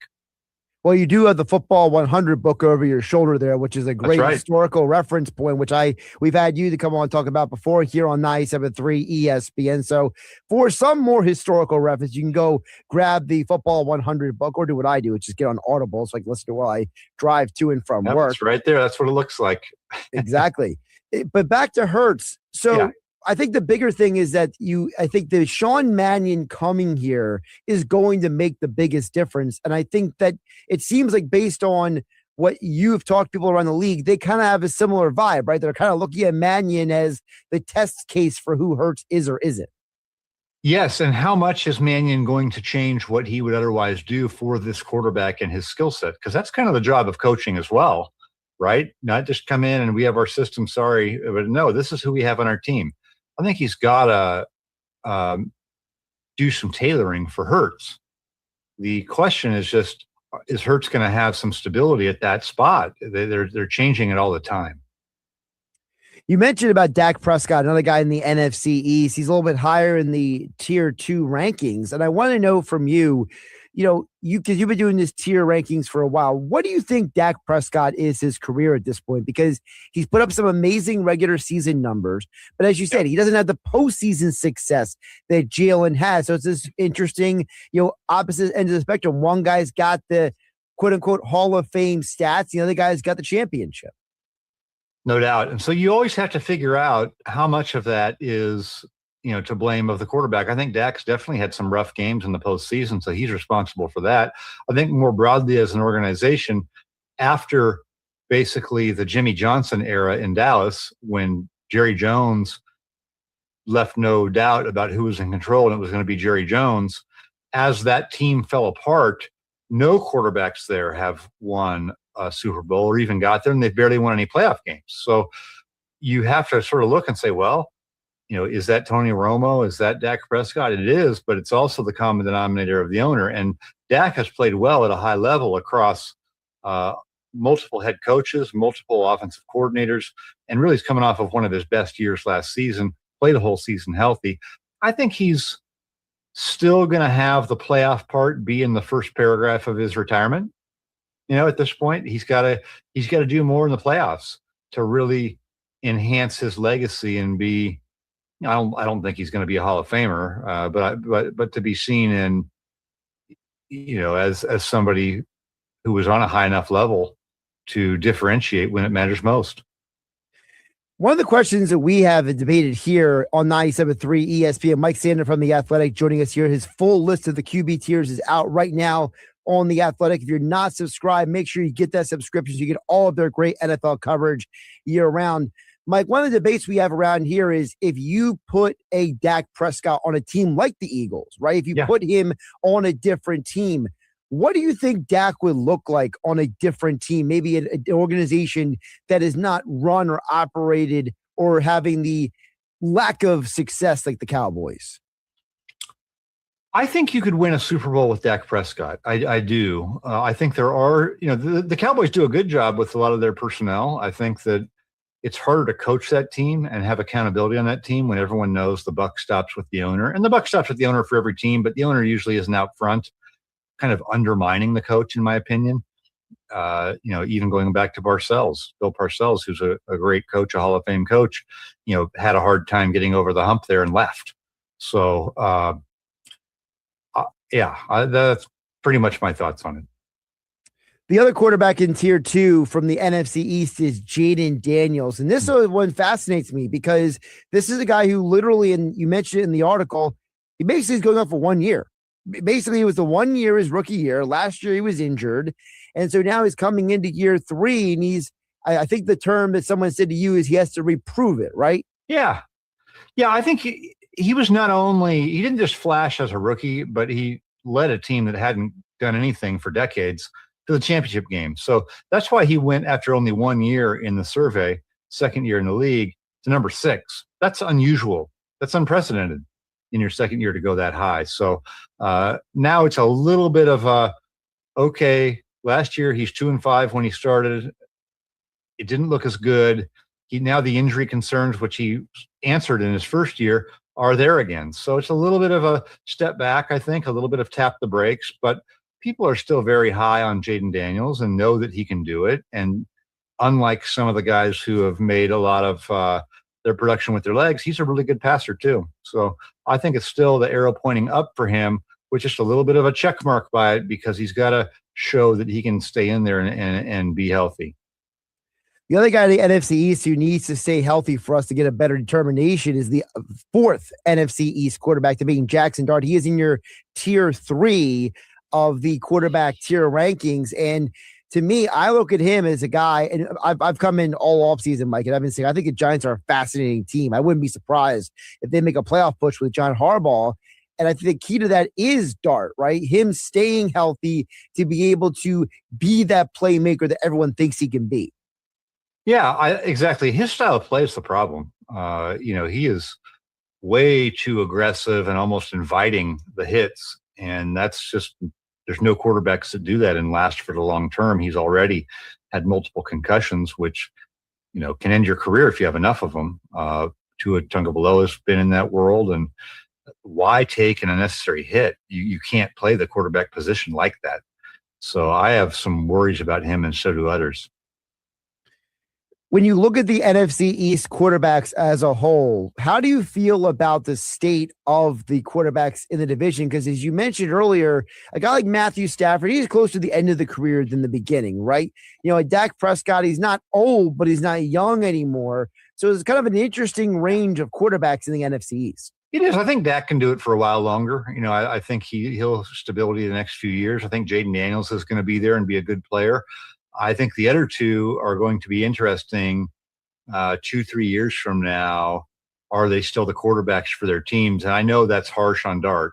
I just need to see the playing style hold up for him. And that's where my concerns are with him. And I think Hurts, they're going to have to make some decisions with the money and how they want to spend it and how much he's able to elevate the roster at that stage of his career. Well, I think we know one thing for sure. If Hurts has a good year this year, he will be showing that on the QB tiers list next year at The Athletic. He's Mike Sando. Of course, he surveys executives, coaches all around the NFL to make this QB tiers list. Check out the full list over at The Athletic. Mike, great stuff. Folks can follow you on Sando NFL. Appreciate you jumping on today. Thank you. Appreciate it. Had a good time. Always great with Mike Sando. Good to chat with him. I recorded that a little bit earlier this week here on 97.3 ESPN. So let's get to a couple of the particulars of what he had to say. And you guys can chime in as well on the text board at 609-403-0973. A couple of takeaways I had from what he had to say was, number one, it sounds like to me that it's not that NFL executives don't think Jalen Hurts is a good quarterback. It sounds like to me that NFL executives kind of don't know what to do with Jalen Hurts because of the constant turnover at the offensive coordinator position. And that was an issue that Howie Roseman addressed on the Up and Adams show. And I wanted to play that for you guys because when I was listening to Howie Roseman talk the other day, and when I was thinking about what Mike Sando had to say about what other executives and coaches are saying about Jalen Hurts, I thought what Howie Roseman said was very interesting because it really feels like to me, you guys can tell me if I'm wrong at 609-403-0973. Also, we're streaming live on YouTube and X at Josh Hennig. Like, subscribe, share with your friends.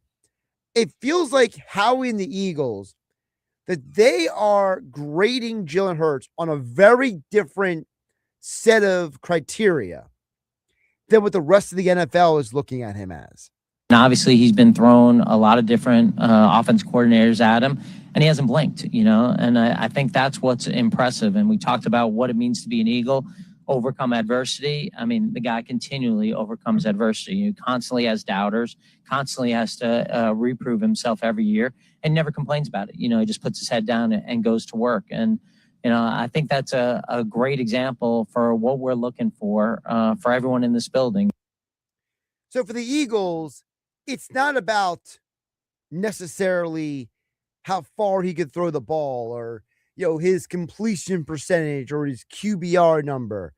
For the Eagles, it feels like it's more about, hey, this guy has shown us that he is a leader, that he can handle any situation, and he always puts in a position to be successful. He's a winner. And it feels like in today's world, people don't appreciate that aspect anymore. It feels like that element of, Bill Belichick used to call it to do your job, right? What is the primary job of the quarterback in the NFL? Is it to throw for 4,000 passing yards? Or is it to put your team in position to win a championship? And Jalen Hurts, during his tenure in Philadelphia, has, every year that he has started, led you to the playoffs. Okay, so he's gotten you at least into the dance.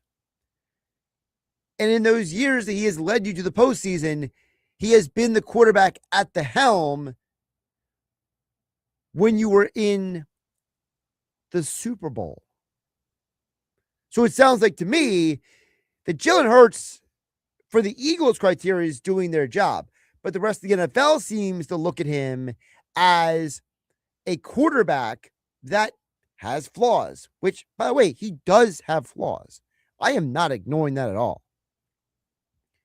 But I think what's going to happen with this new offense, based on what we've heard Jalen say, what we've heard Sean Mannion, Howie Roseman talk about in previous press conferences, what we've heard the players like Lane Johnson and Saquon Barkley talk about, it sounds to me like this offense is actually going to help Jalen get to that next level.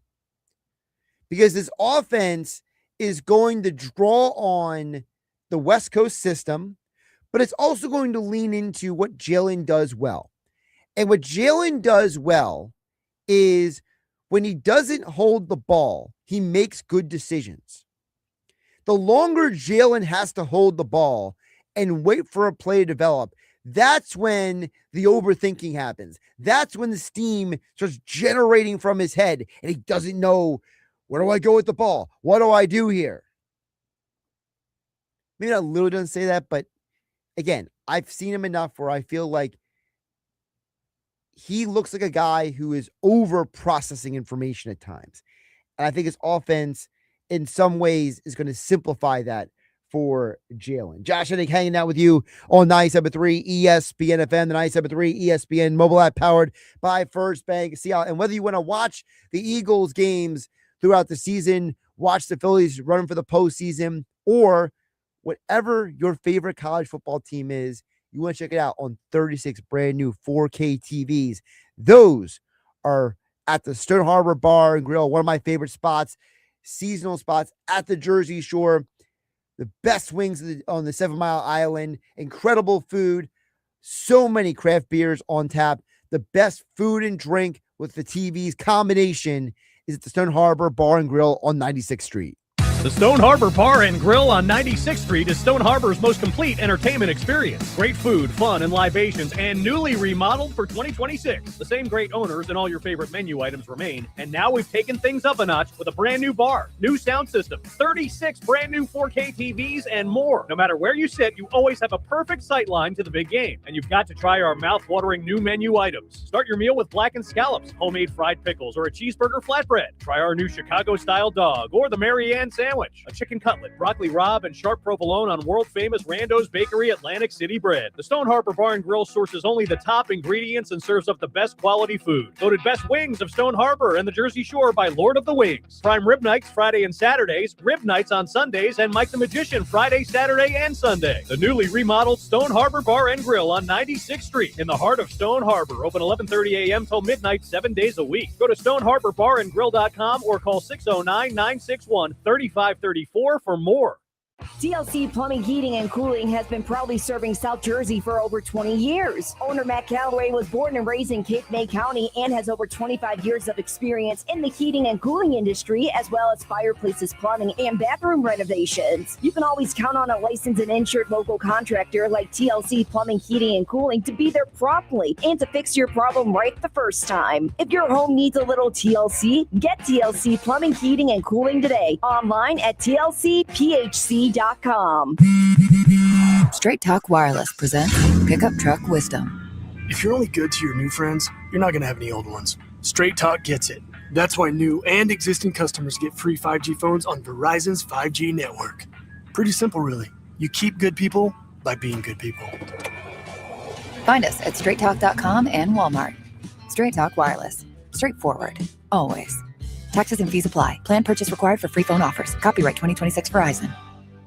This is a special alert to all Americans who own a vehicle with less than 200,000 miles with an auto warranty about to expire or with no warranty coverage at all. Due to a decline in the economy, CarShield is announcing a low-cost month-to-month vehicle protection plan that is now available to the public to save any driver out-of-pocket expenses on future auto repairs. Call now to find out how you can pay almost nothing for covered auto repairs. Yes, you heard that correctly. Pay almost nothing for covered auto repairs. An open phone line has been established for all drivers to call for a free quick quote. Call 800-923-6829 now. Drivers who are covered will not have to pay for covered repairs again. This protection plan is at an all-time low. Additionally, drivers who activate this vehicle protection today will also receive free roadside assistance, free towing, and car rental options at no additional cost. Call us for your free quick quote today. 800-923-6829. That's 800-923-6829. What do you have to lose? Call 800-923-6829. Again, 800-923-6829. It's summertime, and Aleve is here to keep you on the go. Whether it's planes, trains, or automobiles, Aleve's got your back with up to 12 hours of back pain relief. With just one dose, you'll get to your destination and be ready for your next adventure. So pack your sunscreen, your shades, and your Aleve. No matter where your final stop, Aleve will keep you moving. From sunup to sundown, Aleve's got your back this summer. Feel Aleve. Use as directed for minor aches and pains. For over 135 years, First Bank of Sea Isle City has proudly served Cape May County with a commitment to maintaining a hometown feel. We provide secure, convenient deposit and loan products every day. We're more than just a bank. We're a trusted community partner, offering personalized banking solutions that make life easier for local families of all ages. First Bank of Sea Isle City. Look for our lighthouse in your neighborhood and discover what makes us different. Member FDIC, Equal Housing Lender. Now back to Hanging with Hennig on 97.3 ESPN FM. I don't want them to gain another yard. And on the 97.3 ESPN mobile app, powered by First Bank of Sea Isle City. You bitch all night. Streaming live on YouTube, Instagram, and the X platform. Josh Hennig back here on Hanging with Hennig on 97.3 ESPN. We will be getting into the Ivy Rehab injury report in just a bit. Of course, Ivy Rehab with over 18 locations around South Jersey offering best-in-class outpatient physical therapy. Dr. Jaden Hoth will be joining us coming up in just a moment. I do want to remind everybody, so to come on the show, we have Tyler Zulli from the Phillies Central podcast, as well as the Run It Back Phillies Pride podcast. He does the Run It Back Phillies podcast with our Phillies insider Frank Close from 97.3 ESPN.com. He will join us at 2:25 today. Plus, I'm going to play more of that Howie Roseman had a one-on-one with Kay Adams from the Up and Adams show, and I thought he had some interesting things to say about the Eagles organization and their organizational philosophy. So we will be getting to that a little bit later in the show as well. Plus, the text board is open. Your guys' reactions to the QB tiers list, 609-403-0973. So we will, as we wait for Dr. Jaden Hoth to join us for the Ivy Rehab injury report, we will get to that in just a bit, because I do want to ask him about these injuries to Makai Lemon and to Andrew Painter, because they both have hamstring issues, but they're very different diagnoses. So, obviously it's a situation where you're not 100% sure, when these guys are coming back, but one guy already has a target date to return, and the other one is basically to be determined. And we want to get some more information on that from Dr. Jaden Hoth from Ivy Rehab Physical Therapy in just a bit. Text board is still open at 609-403-0973 for you guys to join the conversation. But back to the quarterback tiers conversation. So, for those who didn't, read the full article, which I do encourage everyone to read over at The Athletic, the QB tiers basically came down to a couple specific elements, and we kind of touched on it a little bit with him, which was you have a situation where the NFL executives and coaches look at these quarterbacks through a very specific prism, right? And that prism, I have always felt like, is flawed, because the flaw in all this has to do with the fact that,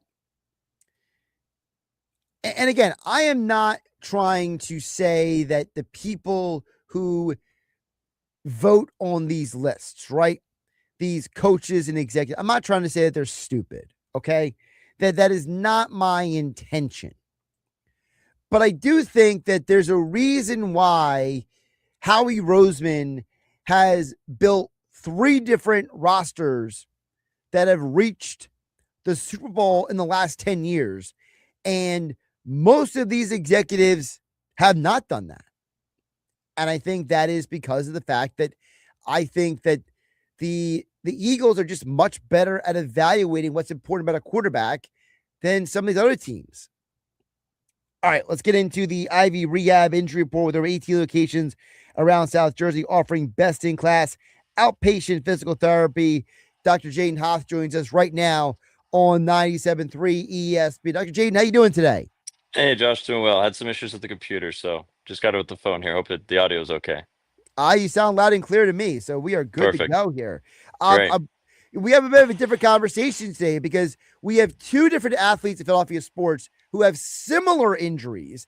But as you know, as someone who does physical therapy, there is a big difference. So for those who haven't heard, Andrew Painter, who left the Phillies game on Wednesday night, he is being diagnosed with what is being called tightness. But Makai Lemon has a hamstring strain. So while Painter is expected to return in a few days to pitch, there is no timetable for Makai Lemon to return. So explain the difference between what exactly is a hamstring strain versus hamstring tightness.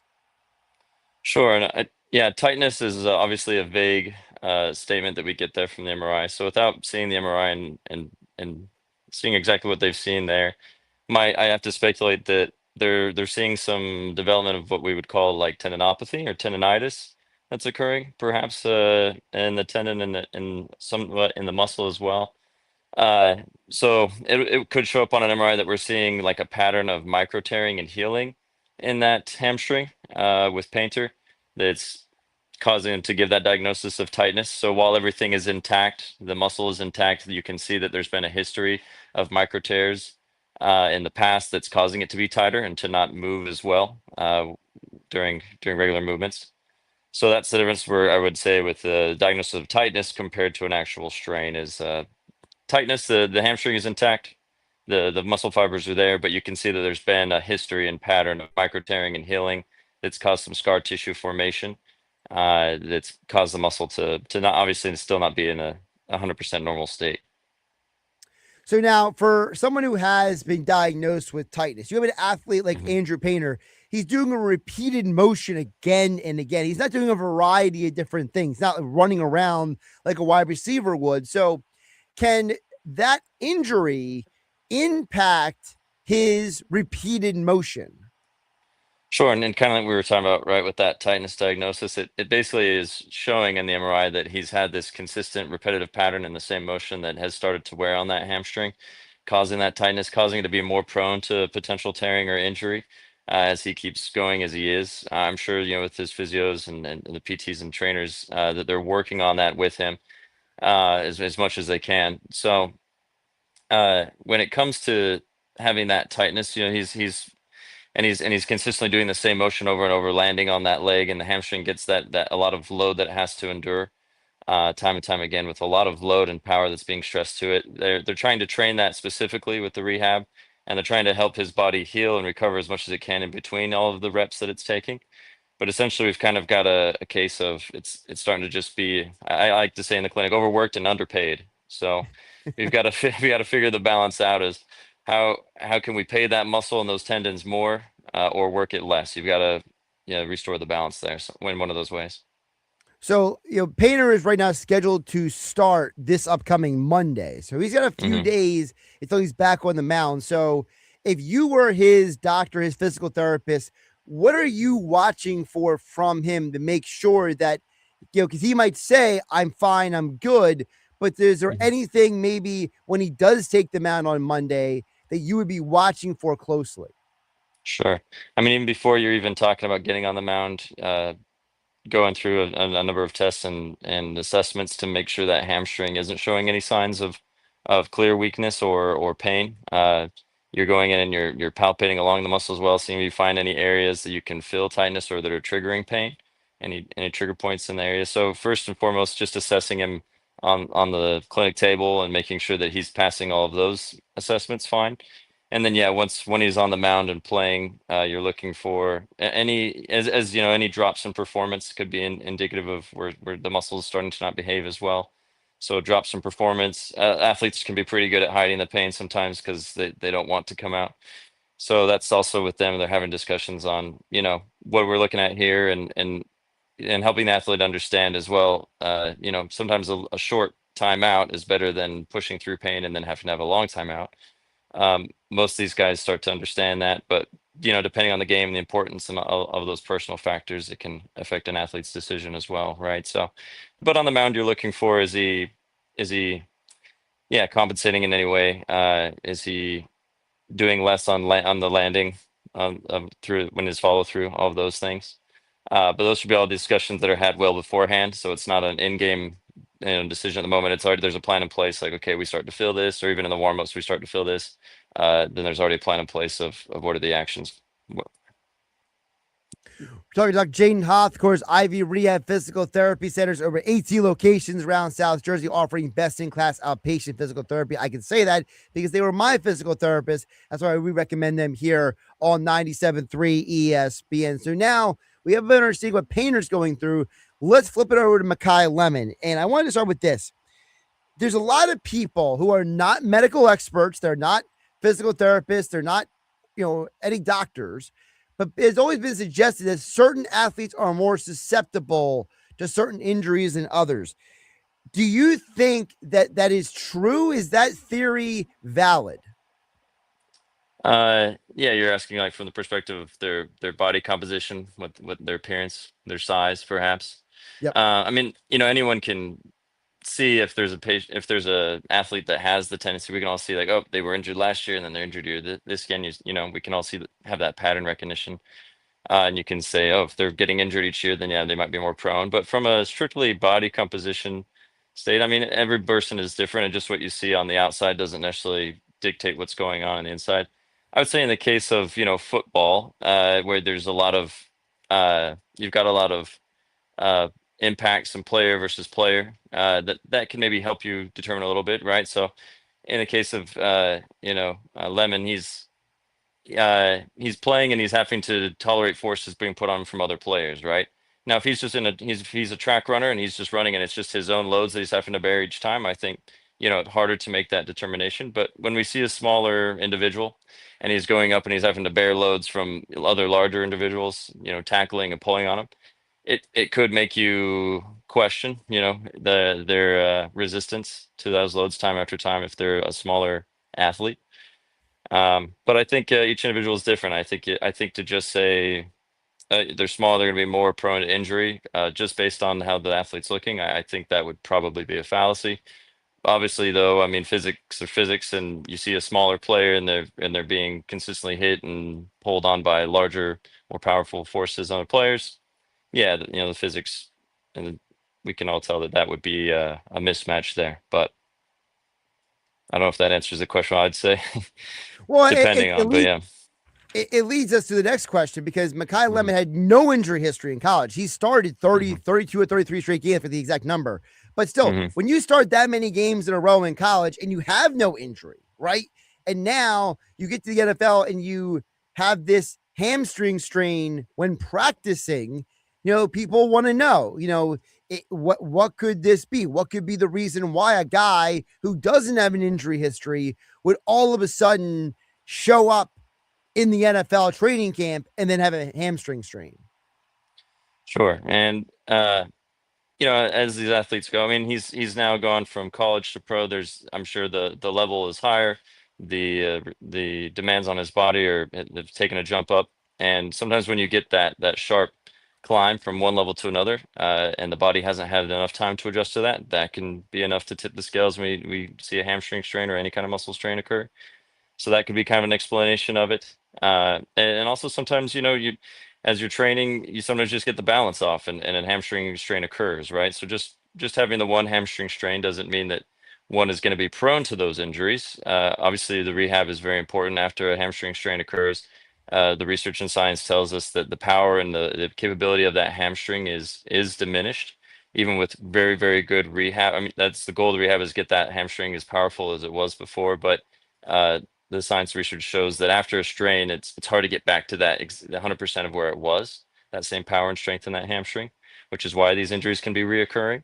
But therefore, in the rehab, you're really looking to strengthen the muscle as much as you can and restore the length as much as you can to where it was before, and then practicing in the exact same formats and loading it in the same formats that they'll experience in games and training. And for those out there who are wondering, what are the checkpoints? What are kind of like the process if someone has a hamstring strain specifically, if they came to you at IV Rehab Physical Therapy and they're like, hey, Dr. Jaden, I got this hamstring strain. What is kind of the process they would go through, and what are the checkpoints they have to hit before you give them the clearance to get back to regular activity? Sure. So there's a variety of different tests you can do. Essentially, the pain is a big guide along the course of training. You test the muscle normally just with first manual muscle test where you're pulling on the assessor or the PT. If they can do that kind of activity without pain, then you can start to load the muscle in just progressive formats. And there's a lot of open line of communication of, okay, how are we feeling with that loading? And then you just incrementally go up from there. There's the protocol for a muscle strain. You typically start with the isometric loading of the muscle. As it's able to handle isometric loading, you then add eccentrics into the loading, and then from there you start to develop more of a concentric, eccentric dynamic, and loading it how they would see in a game format. So essentially, along the line, as you're going through that protocol progression, you're doing a lot of palpation. If we can touch in the muscle and we can get areas of pain, then we know, okay, there's still damage there. But if we can dig into a muscle with palpation and we're finding in those areas, okay, there's no pain even when we're touching on it, then we can sense, okay, there's a lot of healing that's occurred. And then when we start to load it and the athlete's saying, yeah, I don't feel any pain there. And you're always comparing it to the good side, right? Good versus bad. Are we able to produce the same forces? Is it feeling similar? And so you just are taking those incremental steps and constantly cluing in, okay, does that feel the same? No. And then you can load from there. And then I always coach the athletes, we're trying to avoid those ouch moments, trying to avoid those moments of pushing too far too quick, because every time you are having that moment, you're like, oh, felt that. That's a sign we're starting to add too much. We're pulling and straining on the muscle again and inhibiting the recovery. And really quick, and one more point on that, because you mentioned about, comparing the each side of the hamstring, the good hamstring with the bad hamstring. Where does like stretching come into that conversation? I know a lot of people have talked about the elasticity of muscles, and so like because people might say, are you stretching enough? How many times have kids heard from their parents, did you stretch before you played, right? Or older people be like, I got to stretch before I play basketball, right? So like, where does the stretching part come into this? Sure. I think stretching is one of those things that in the past has been maybe a little bit overemphasized. Stretching obviously has its place and its importance. And yes, a strain a lot of times strains occur because the muscle is not long enough. It doesn't have enough elasticity to it. But as I had one of my instructors tell me before, you can have a muscle that's shorter or not as elastic, but then it must be strong to tolerate the loads. Because the worst case scenario you can have is a muscle that's not stretched and a muscle that's also weak. That's the worst case scenario. And so the goal is a muscle that's got enough elasticity, but also strength and power through that elasticity.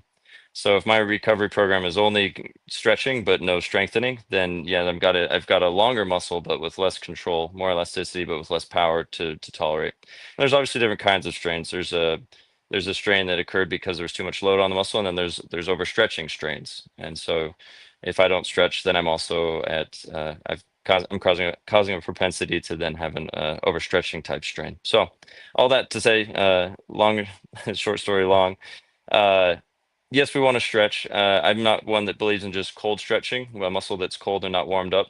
I believe more in kind of the dynamic stretching and then after activity stretching. I think a common fallacy is, we just pull the muscle, start stretching it right away. That's actually not what we want to do. If we know we've pulled a muscle, you actually don't want to just sit and stretch on it, because now you're pulling and stretching out fibers that are already torn.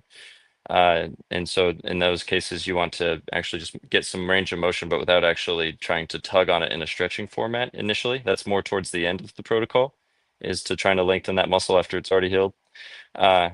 And so that's where we look with stretching. So yes, want to keep the keep the muscle moving, try to increase elasticity, as you mentioned, and length. But as you're doing that, you also need to make sure that the muscle has got the strength and the power through that range of motion that you're creating as well. Great stuff today for Dr. Jaden Hoth. Of course, he is IV Rehab Physical Therapy. You're at the Hamilton location, right? Yes, Hamilton, New Jersey. Absolutely. So Hamilton, New Jersey is where IV Rehab is as well. All over South Jersey, over 18 locations offering best-in-class outpatient physical therapy. Like with Dr. Jaden Hoth joining us today here on 97.3 ESPN. Great stuff, Dr. Jaden. Appreciate you overcoming technology and getting on here today. Thanks for having me. Glad we can make it. Absolutely. Josh Hennig, hanging with Hennig here on 97.3 ESPN FM, 97.3 ESPN mobile app powered by First Bank of Sea Isle City. Great stuff there from Dr. Jaden Hoth. And I think it's very important to emphasize the fact that, a lot of what we're talking about is being done under supervision. Okay. So a lot of what we're talking about when it comes to rehab, physical therapy, what is the right type of stretching, the wrong type of stretching, when you should or shouldn't do some of these things, especially when it comes to a muscle like the hamstring that is such a large muscle group. That's why, you do want to go get the experts at like IV Rehab Physical Therapy to help take care of you. I think it's a huge part of that conversation, which is you want to make sure you're not just doing it on your own, because I learned myself, look, when I have had my own injuries, especially last year, the complications and the layers that went with my injury, I needed to make sure I had somebody who could give a better understanding and perspective of what I was dealing with.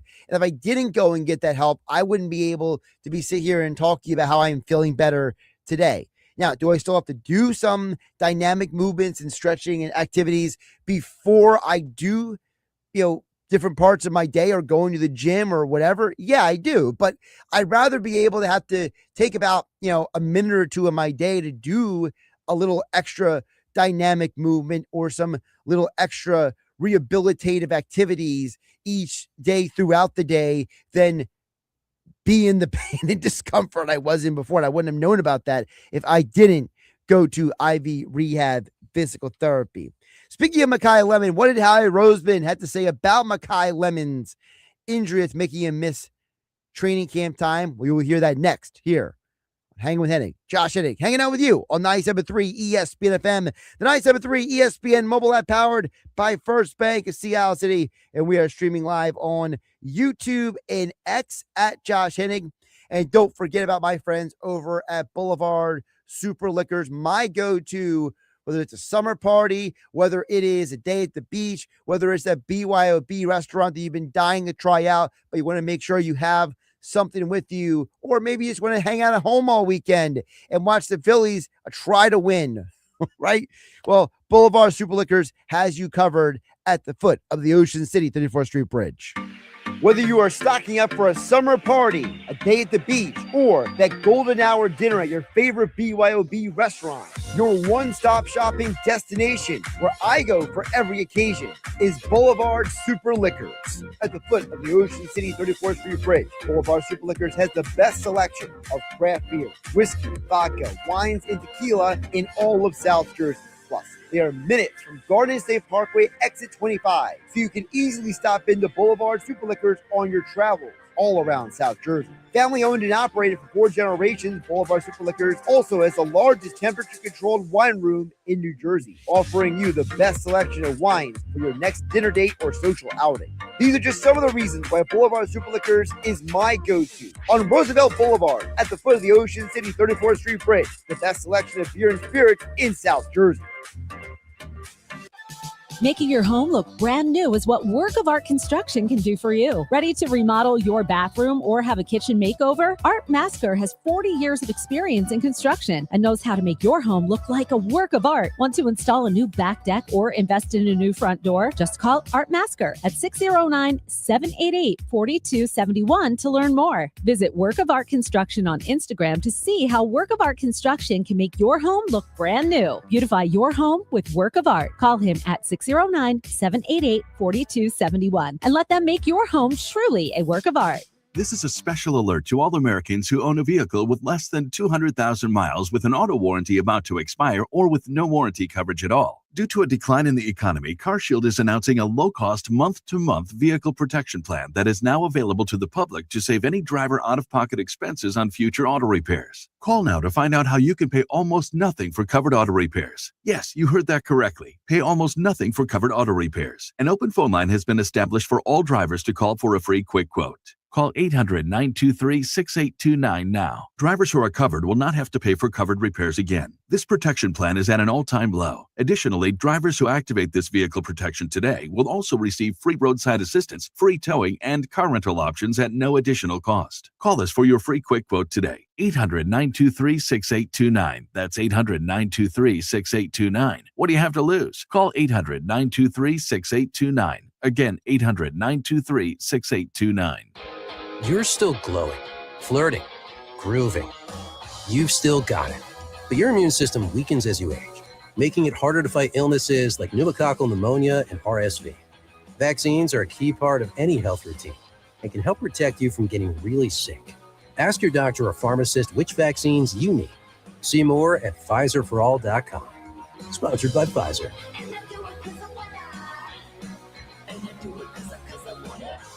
Ventnor Social is Down Beach's go-to place for game days. No shower happy hours, beach nights, live music, great food, cold drinks, and being social. From cheering on Phillies baseball team and other sports action on their 20 big screen TVs, to enjoying a cold beverage on the roof deck, to playing an arcade game, plus game day food and wing specials, along with other delicious cuisine. Get social at Ventnor Social, Ventnor Avenue in Ventnor. Check out their Facebook page for the latest specials and events. Hey, Mom, now that I have an after-school job, I think I want to buy a drum kit. Okay, Rockstar. Let's look at your account. When kids start making money, Chase has easy-to-use tools and expert bankers to help them learn how to manage it. And next month, I'll buy the bass drum and the cymbals. Oh, and maybe some noise-canceling headphones for you. Aw, you've thought of everything. Help kids save, budget, and build financial independence, all with Chase. That's good for kids and good for parents. Visit your local Chase branch and get started. Account subject to approval. J.P. Morgan Chase Bank, N.A. member FDIC. Progressive presents the Museum of You. We begin our tour with a unique piece, a relic from the early big screen television era. Remarkable. Next, we find a juicer, which historians believe has only ever been used once. And finally, compact discs from the emo era. A rare find indeed.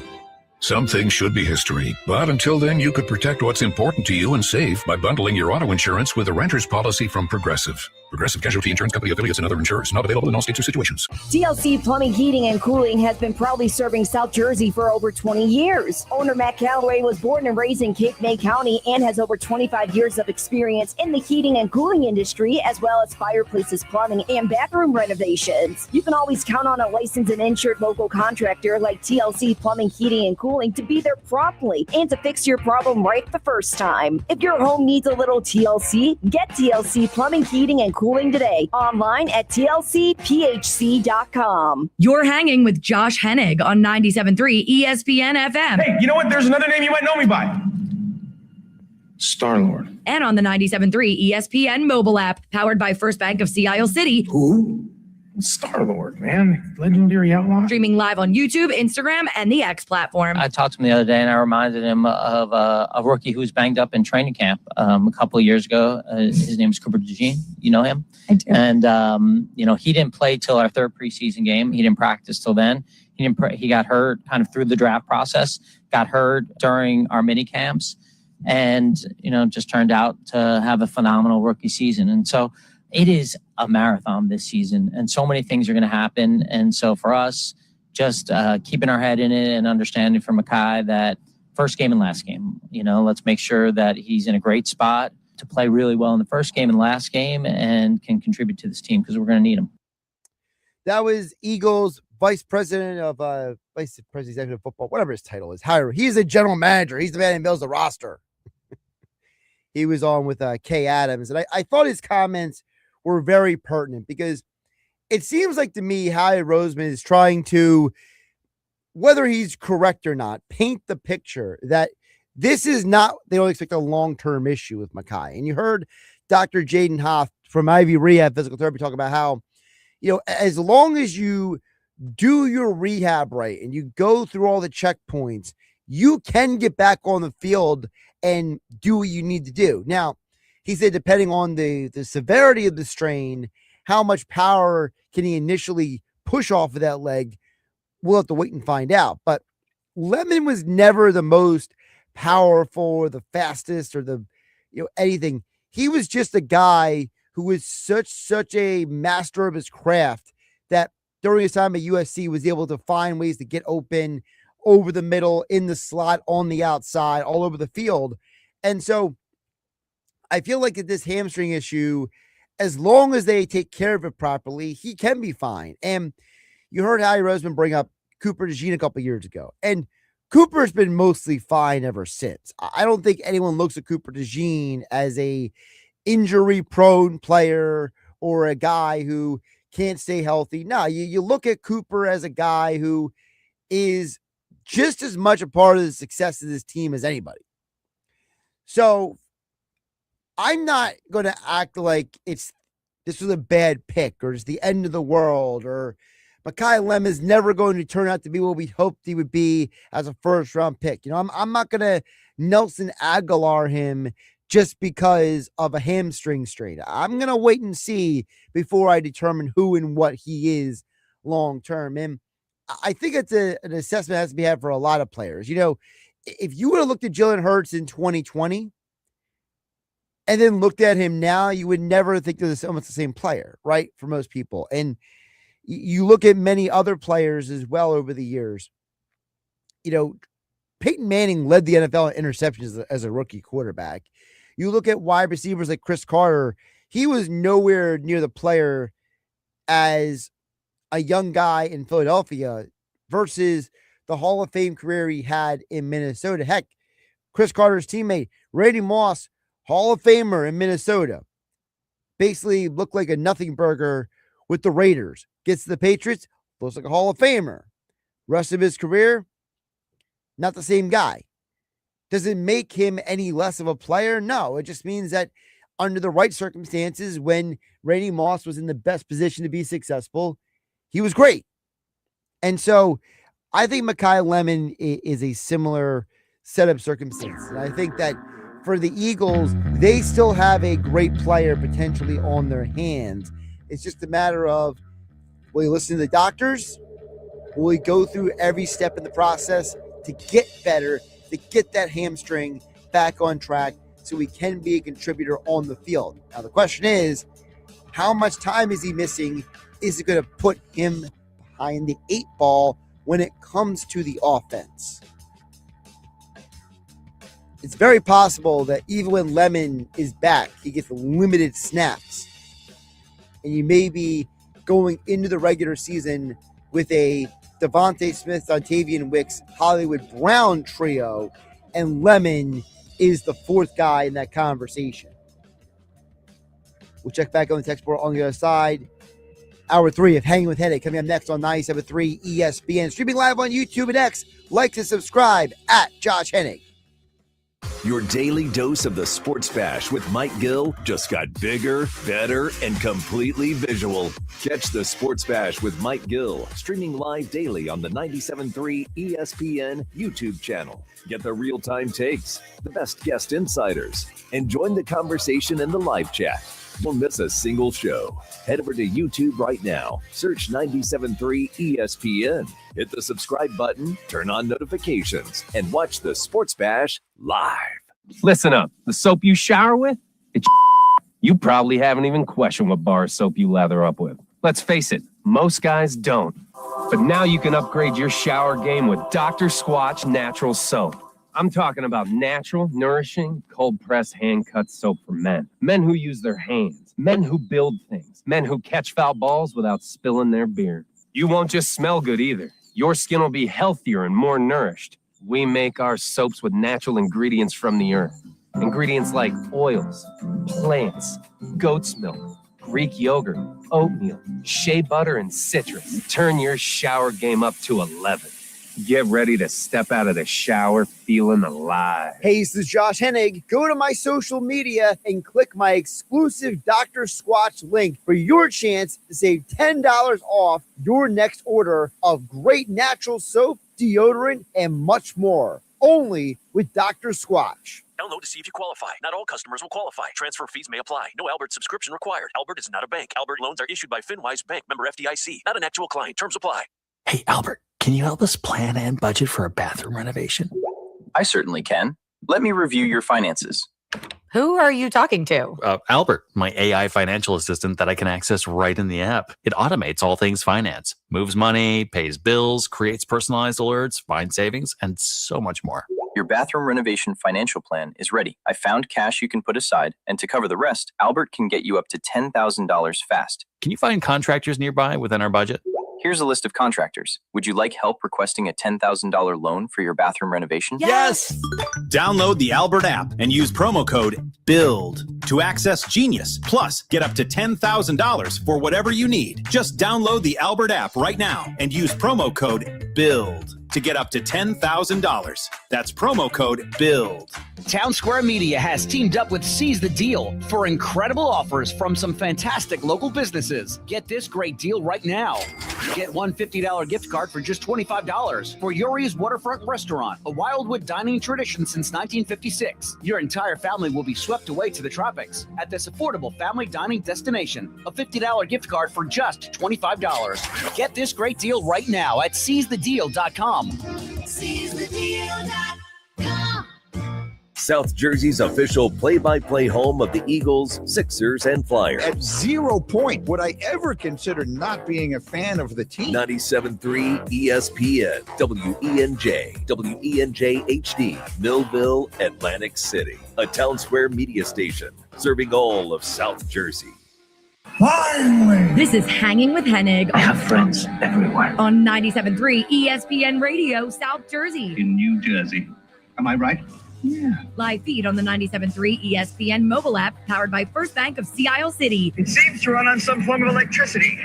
Well, you're not wrong. Streaming live on YouTube, Instagram, and the X platform. The internet is a communications tool used the world over where people can come together. Now, here's your host. He's not gone. That's the whole point.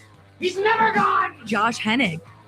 Hour 3 of Hanging with Hennig back in the 97.3 ESPN Studios today.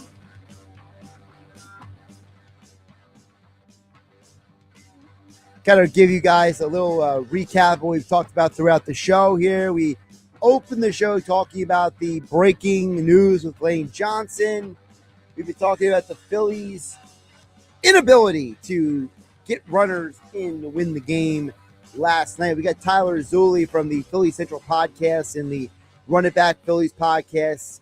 He is joining us coming up in about 20 minutes from now. Also, you guys have been coming throughout the show. Your thoughts on the Eagles, Lane Johnson, the Phillies, and more at 609-403-0973. We're also going to run it back and kind of go through the quarterback tiers from Mike Sando.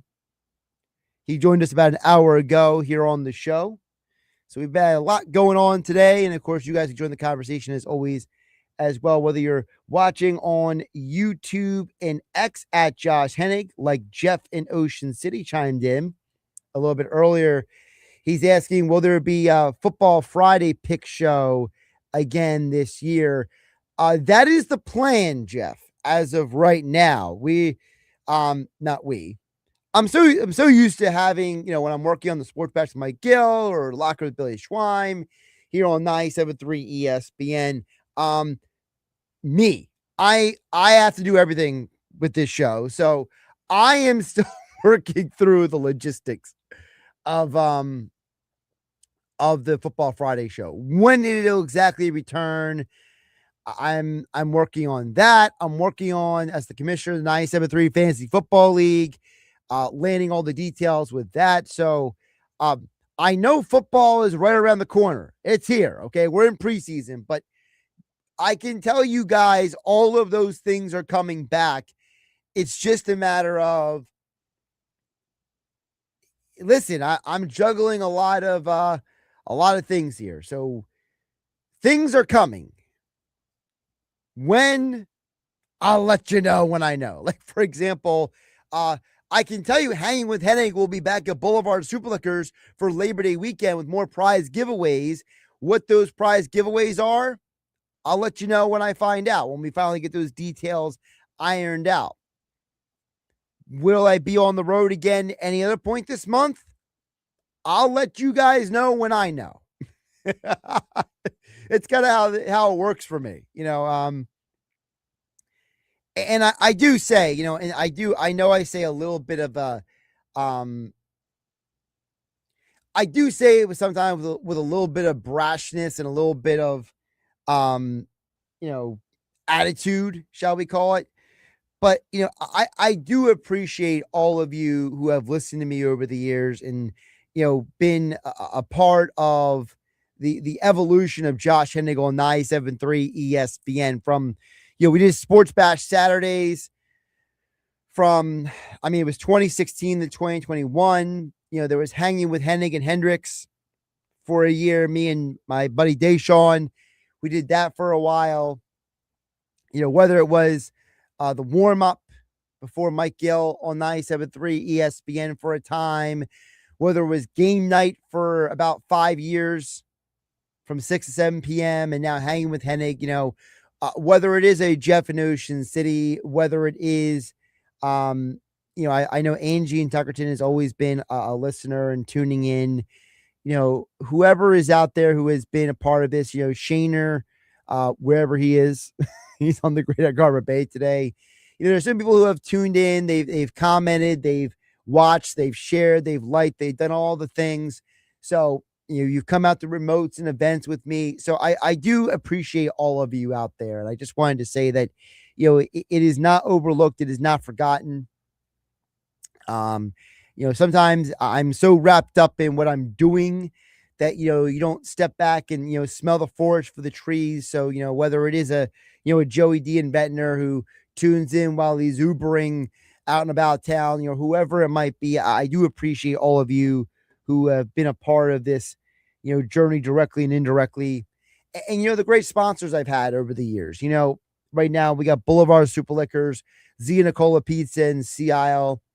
We have, Cross County Connection.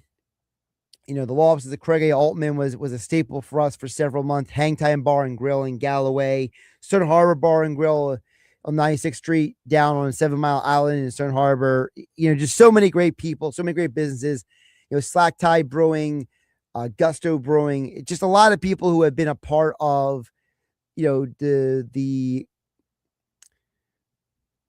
being a part of what we're doing, because, and I'll get back to the sports stuff in a minute, but I've been meaning to say this for a while, but, I've been doing Hanging with Hennig now for over a year now here on 97.3 ESPN. And I've always tried to bring you guys, whether you're listening on 97.3 ESPN radio, whether you're watching on YouTube at X at Josh Hennig, I've always endeavored to try to give you something different than what you will find with the Sports Bash with Mike Gill, what you will find with the Locker Room with Billy Schwein, what you will find on other platforms. And it's not a negative against any of those guys or what they do or want to do or what they think about. But,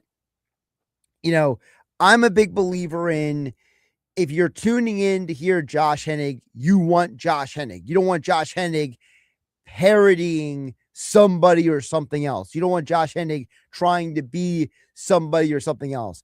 You're tuning in to hear me because there's something that I'm going to give you, you're not going to get from somebody else. So for all of you who've been listening to me, over the years, I've been with 97.3 in an on-air capacity since 2016. Just thank you. Thanks to all of you for being a part of our time here and supporting 97.3 ESPN in all the ways that you do. And again, please support the local small businesses that support us here on 97.3 ESPN. All right, enough of all that. Let's get it back to the football. So we opened the show at 12 talking about the Lane Johnson news. For those who might not have heard, Lane Johnson made the announcement unprompted, there was no warning that he was going to say this today, which was he feels like this is probably his last year in the NFL. Now, he's not officially shutting down a return next year, but he pointed multiple times to his family. He had said when he came back that, being a parent this offseason has kind of changed his priorities, and he's at an intersection between his personal life and his professional life. And I think that, as someone who has seen a lot of athletes who, as they get older, they realize, maybe football 365, 24/7 is not as important as my family. I get it. I appreciate it. I see that for Lane, his priorities are no longer just football. And so I respect it. And I think that Lane has given so much of himself to this organization, especially over the last 10 years, where he has been a part of 3 different teams that have gotten to the Super Bowl. You think about for Philadelphia Eagles history, before 2016, the Eagles have gotten to the final game of the NFL calendar twice. And since 2016, they have been on that grand stage 3 times. So for a guy like Lane Johnson, he has been such a key part of that. They have won, as Sal Palantonio told Mike Gill in the Sports Bash yesterday, right here on 97.3 ESPN. The Eagles have won 66% of their games when Lane Johnson plays, and they've lost 66% of their games when Lane Johnson doesn't start. And that's why for Philadelphia, the time is now. The time is now for you, the Eagles fan, to realize that when you tune in to Merrill Reese and Mike Quick calling all the action here at home for Eagles football in South Jersey, 97.3 ESPN, you're going to hear a lot of different names getting, for lack of a better term, tryouts at tackle. And it might not just be the main guys who you expect, because you are going to hear a Markel Bell, the rookie's name, out there a lot. You're going to hear a Cameron Williams, a Miles Hinton, but you also might hear a Tyler Steen and Holland Pierce, or even a John Ajoku. You're going to hear different names because the Eagles got to find out, is their tackle the future to replace Lane Johnson on this roster? Or is Jeffrey Lurie going to have to open his checkbook to Howie Roseman next offseason for him to invest in another tackle, whether through free agency or trade? That's how important Lane Johnson has been to the success of this team. And I know Glenn and Absey talked about it at 609-403-0973 earlier in the show about, hey, the Eagles had to see this coming. I think they saw it coming that Lane was eventually going to step away. But I don't know if they knew the exact, day and time and place. You know what I mean?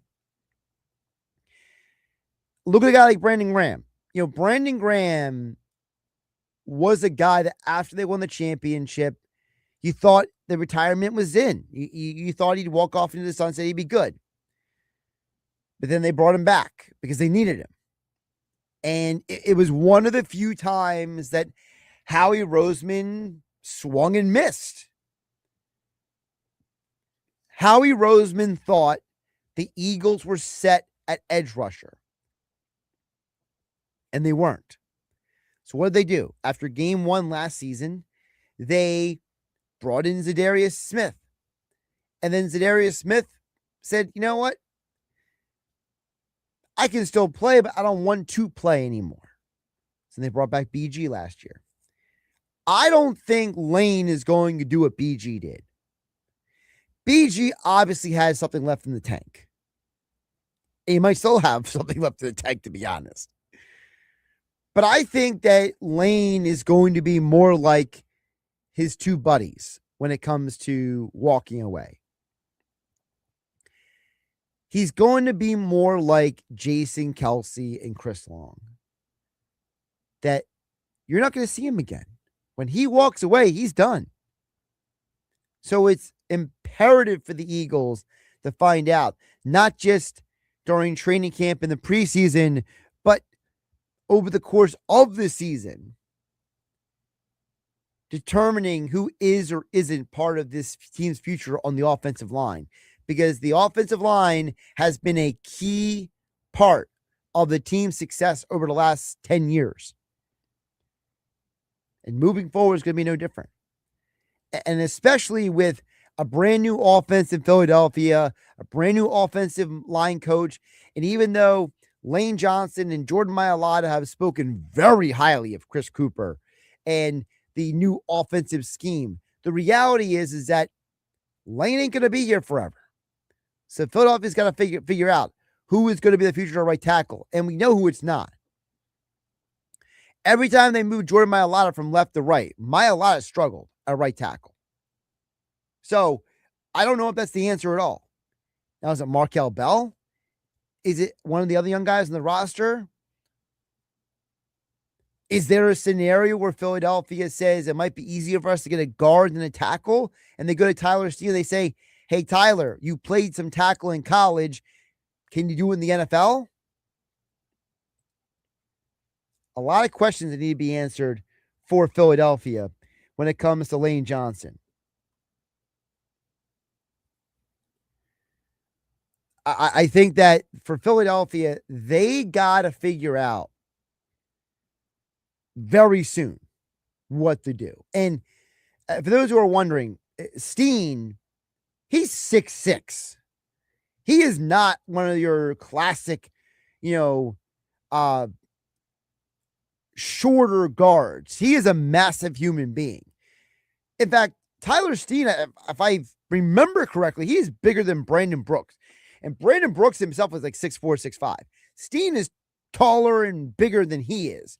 So it's not like physically Tyler Steen couldn't kick out the right tackle if that was the way they wanted to go. And they felt like, and again, I'm not saying this is going to happen, but there are questions that are going to be had also about the future of Landon Dickerson and Cam Jurgens, two guys on the interior of that line who have both had injuries. There was speculations offseason that Landon Dickerson might not be long for the NFL himself.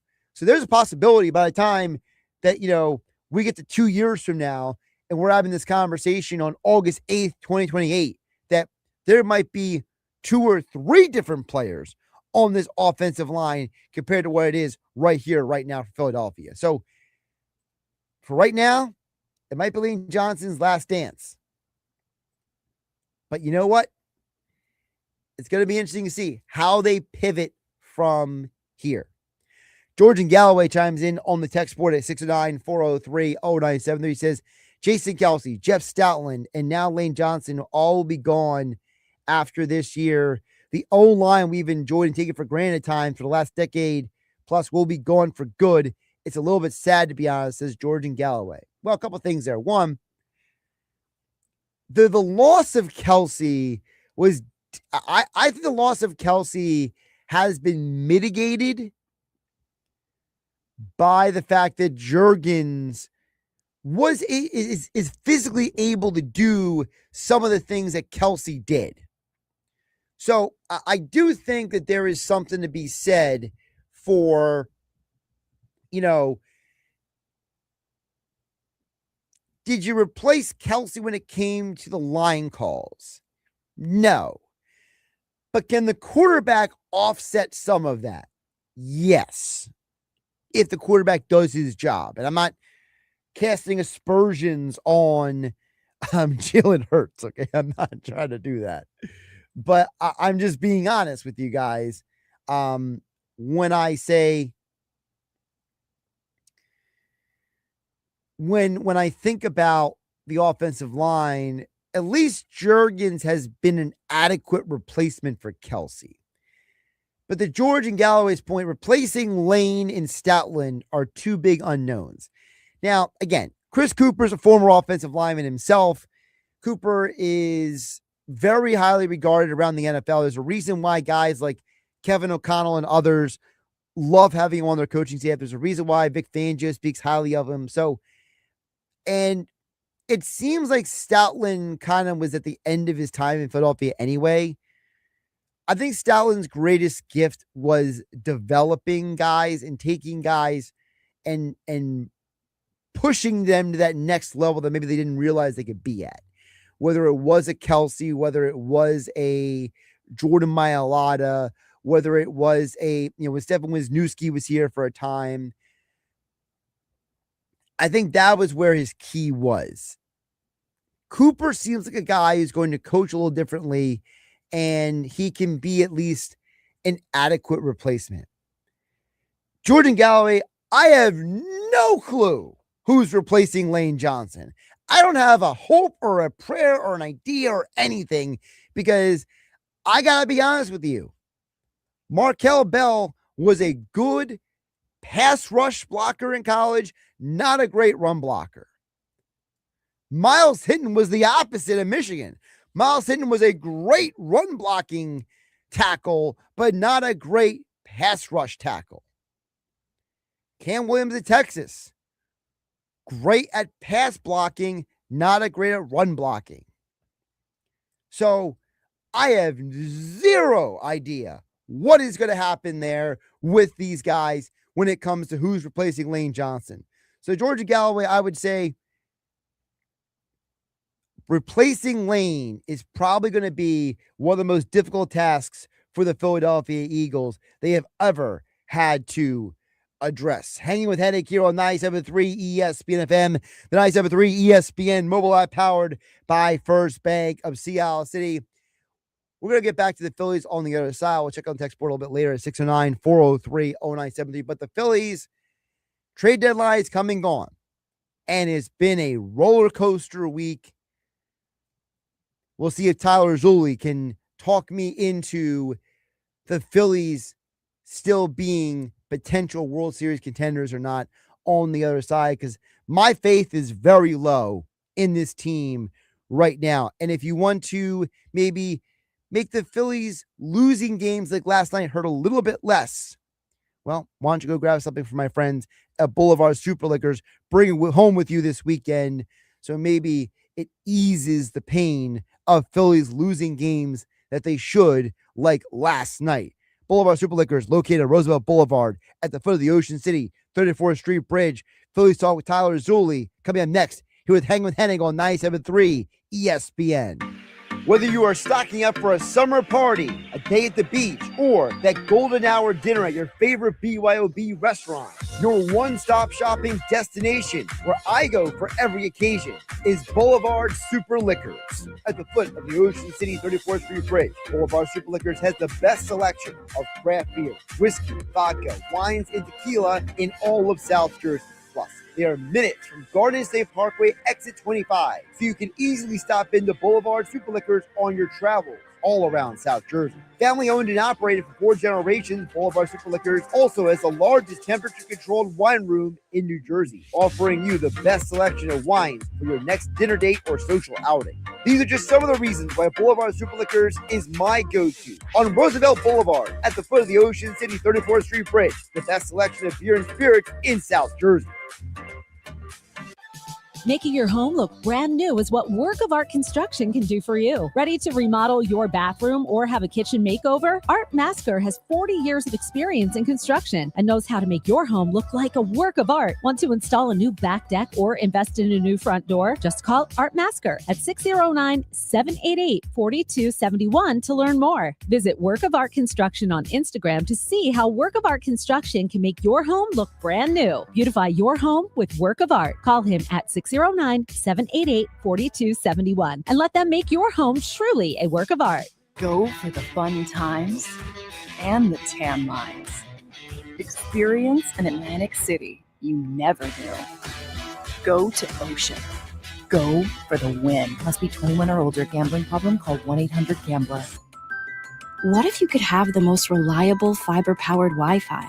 And get this, what if you could keep it at the same price for 5 years guaranteed?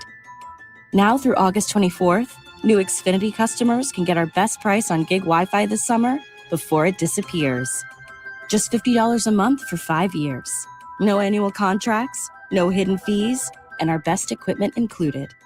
Plus, get online in minutes with same-day Wi-Fi. It's Wi-Fi that finds and fixes problems before you even notice them. Like super intelligent Wi-Fi with a sixth sense. Plus, it keeps you protected from online threats. And get Peacock Premium included for 2 years. Lock in your price and unlock the possibilities. Get it now at Xfinity.com. Xfinity. Imagine that. Restrictions apply. Requires paperless billing and autopay with stored bank account. Taxes and fees extra. Speeds vary. Use of fiber coaxial cable. Learn more at Xfinity.com/same-day Wi-Fi. Ventnor Social is Down Beach's go-to place for game days. No shower happy hours, beach nights, live music, great food, cold drinks, and being social. From cheering on Phillies baseball team and other sports action on their 20 big screen TVs, to enjoying a cold beverage on the roof deck, to playing an arcade game. Plus, game day food and wing specials, along with other delicious cuisine. Get social at Ventnor Social. Ventnor Avenue in Ventnor. Check out their Facebook page for the latest specials and events. For over 135 years, First Bank of Sea Isle City has proudly served Cape May County with a commitment to maintaining a hometown feel. We provide secure, convenient deposit and loan products every day. We're more than just a bank. We're a trusted community partner, offering personalized banking solutions that make life easier for local families of all ages. First Bank of Sea Isle City. Look for our lighthouse in your neighborhood and discover what makes us different. Member FDIC, Equal Housing Lender. Now back to Hanging with Hennig on 97.3 ESPN FM. Boy, that escalated quickly. And on the 97.3 ESPN mobile app, powered by First Bank of Sea Isle City. I mean, that really got out of hand fast. Streaming live on YouTube, Instagram, and the X platform. Josh Hennig back here on Hanging with Hennig on 97.3 ESPN. We will get back to the Texas 609-403-0973 in just a minute. But joining us now, let's get back deeper into the Phillies conversation. He is the host of the Phillies Central podcast and the co-host of the Run It Back Phillies podcast with our own 97.3 ESPN.com Phillies insider Frank Close. Joining us now is Tyler Zulli here on 97.3 ESPN. Tyler, welcome in. How you doing today? What's up, Josh? I'll be honest with you. If you're looking for like a silver lining or the guy to come in and give you the rah-rah speech about this Phillies team, I might be the wrong guy to have on at this current moment.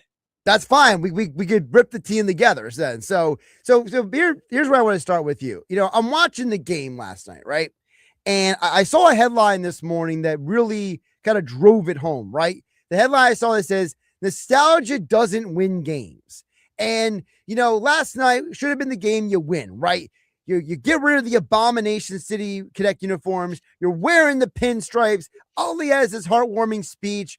And you go out there and you lead the bases loaded. And to me, Tyler, it's like, it just goes to show you that, you know, whether you like or dislike the Luis Arias acquisition, for me, it just proves again that the chutzpah and the ego of Dave Dombrowski in the front office is just so astronomical that they really thought that acquiring Luis Arias and the band of misfit toys was going to suddenly fix this team.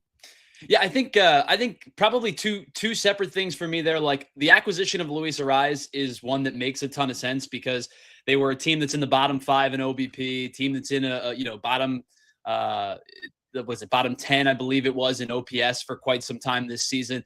So getting a guy who, while he doesn't walk a lot, gets on base because his bat to ball skills are so good, a guy that like never swings and misses, a guy that is good with runners in scoring position, a guy that is good against left-handed pitching, like that type of player makes so much sense. But I think last night feels kind of indicative of what this team is when it's not hitting strides, which is twice having situations where the first time up, you've got second and third, the bottom of your lineup comes up, walk and a double to lead off the inning. And then you go strikeout, strikeout, strikeout with the top of your lineup. And then, as you mentioned last night, at the end of the game, bases loaded, 1 out, Alec Boehm comes up.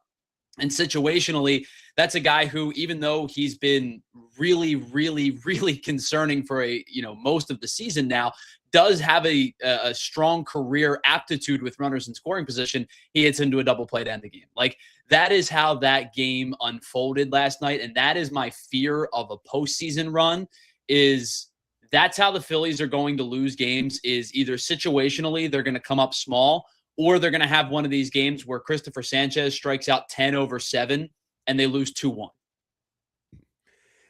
And you're 100% right, because we saw in the postseason the last few years. Like, how many times have we saw with the Diamondback series, the Mets series, the Dodgers series? It's like, hey, I got all this money invested in Schwarber, Harper, Turner, and now you're overpaying Real Muto, right? You know, you have this team that's been constructed, and it's like, we keep being told by Dave Dombrowski, it's a good club. It's a good club. Well, good doesn't win championships, Tyler.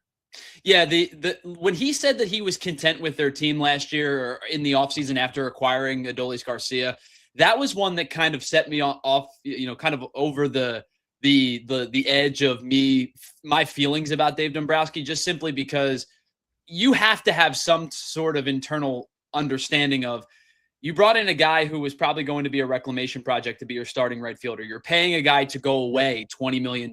You're now paying a guy, 8 starts into the season, $18 million to go away in Taijuan Walker. And now your starting rotation depth is pushed to pretty much the limits, with Andrew Painter struggling more than you had hoped, and really no depth in between him and like the Gage Wood and Kate Obermueller's of the world, right? And then on top of it, you have a core that has seemingly had the same issues in the postseason, to the point where they're 2-8 in their last 10 postseason games. That's where like all that concern starts to bubble over for a lot of fans. And I get fans' frustrations. I get their anger as to why the quote run it back feel was starting to get really old really fast for a lot of people, because it is a good baseball team. It's a playoff caliber baseball team. It's an elite level starting pitching group. But when you bow out and basically in 3 consecutive postseasons the way that you have, and it feels like you're trending to that way again, and maybe this time in a wild card series, people get frustrated. And I totally understand that. You understand it. I understand it. Dave Dombrowski doesn't understand it. Tyler Zulli joining us here on Hanging with Hennig on 97.3 ESPN. Check out the Phillies Central podcast, as well as the Run It Back Phillies podcast. He is a part of both pods. When you're looking at you mentioned the Arias acquisition. Let's zero in a little bit, because sure.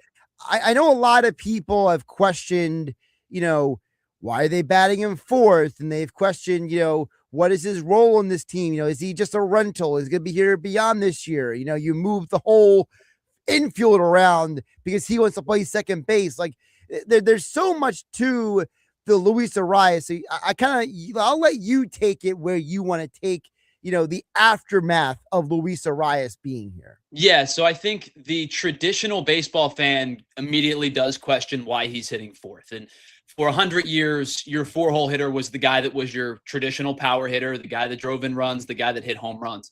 I think in this case, I actually am okay with Arias hitting second, because I have started to subscribe to the idea of me getting my best hitters up in the lineup a little bit further. Like the idea of Kyle Schwarber hitting second, I actually am okay with. The idea of Shohei Ohtani leading off for the Dodgers, the idea of Aaron Judge hitting second for the Yankees, the idea of like these guys that are your premier hitters, the guys that you're paying to be your big time stars, hitting in spots in the lineup that they're going to A, get more at bats in, B, historically, the 3-hole is a spot that comes up with nobody on and 2 outs more than any other position in baseball. Ryan Spader has been on that one for years. He's been a Bryce Harper to the leadoff spot for years guy.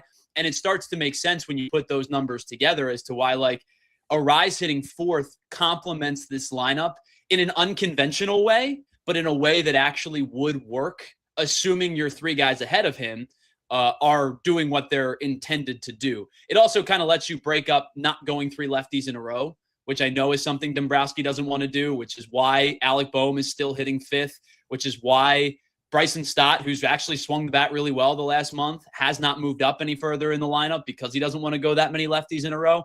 But the Arias hitting fourth thing is actually the one that I'm okay with because, again, he's really good with runners in scoring position. He doesn't strike out. He's good against lefties. He's good with 2 strikes. He's good with 2 outs. Like all of those numbers tell you, that's a guy who, if Bryce Harper's getting on, you have somebody behind him now that you trust to at least put the ball in play. And then I've always been, my old school take is put the ball in play and good things happen. Force the other team to make a play in front of you. So him hitting fourth actually doesn't bother me as much as I know a lot of like the old school baseball people, they feel that way. And I think for me, it's not the literal Luis Arias hitting fourth, Tyler. It's the whole, why is Trey Turner still at the top of this lineup? You mentioned a lot of great names. Okay. Ohtani, Aaron Judge, those guys at the top of the lineup. Trey Turner is nowhere near those guys. Okay.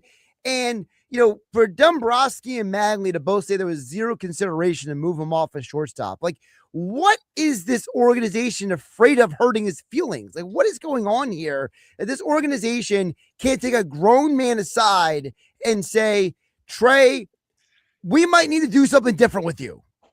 Yeah, I think if Trey Turner was swinging the bat, and he's been better in the second half, and it's still going to take the rest of the season to get back to any semblance of what you would feel good about. But I think Trey Turner, if he was hitting in terms of, like, I'm not a guy who brings up average a lot. Like, I think I prefer slug, I prefer OBP as a telltale of how you're performing.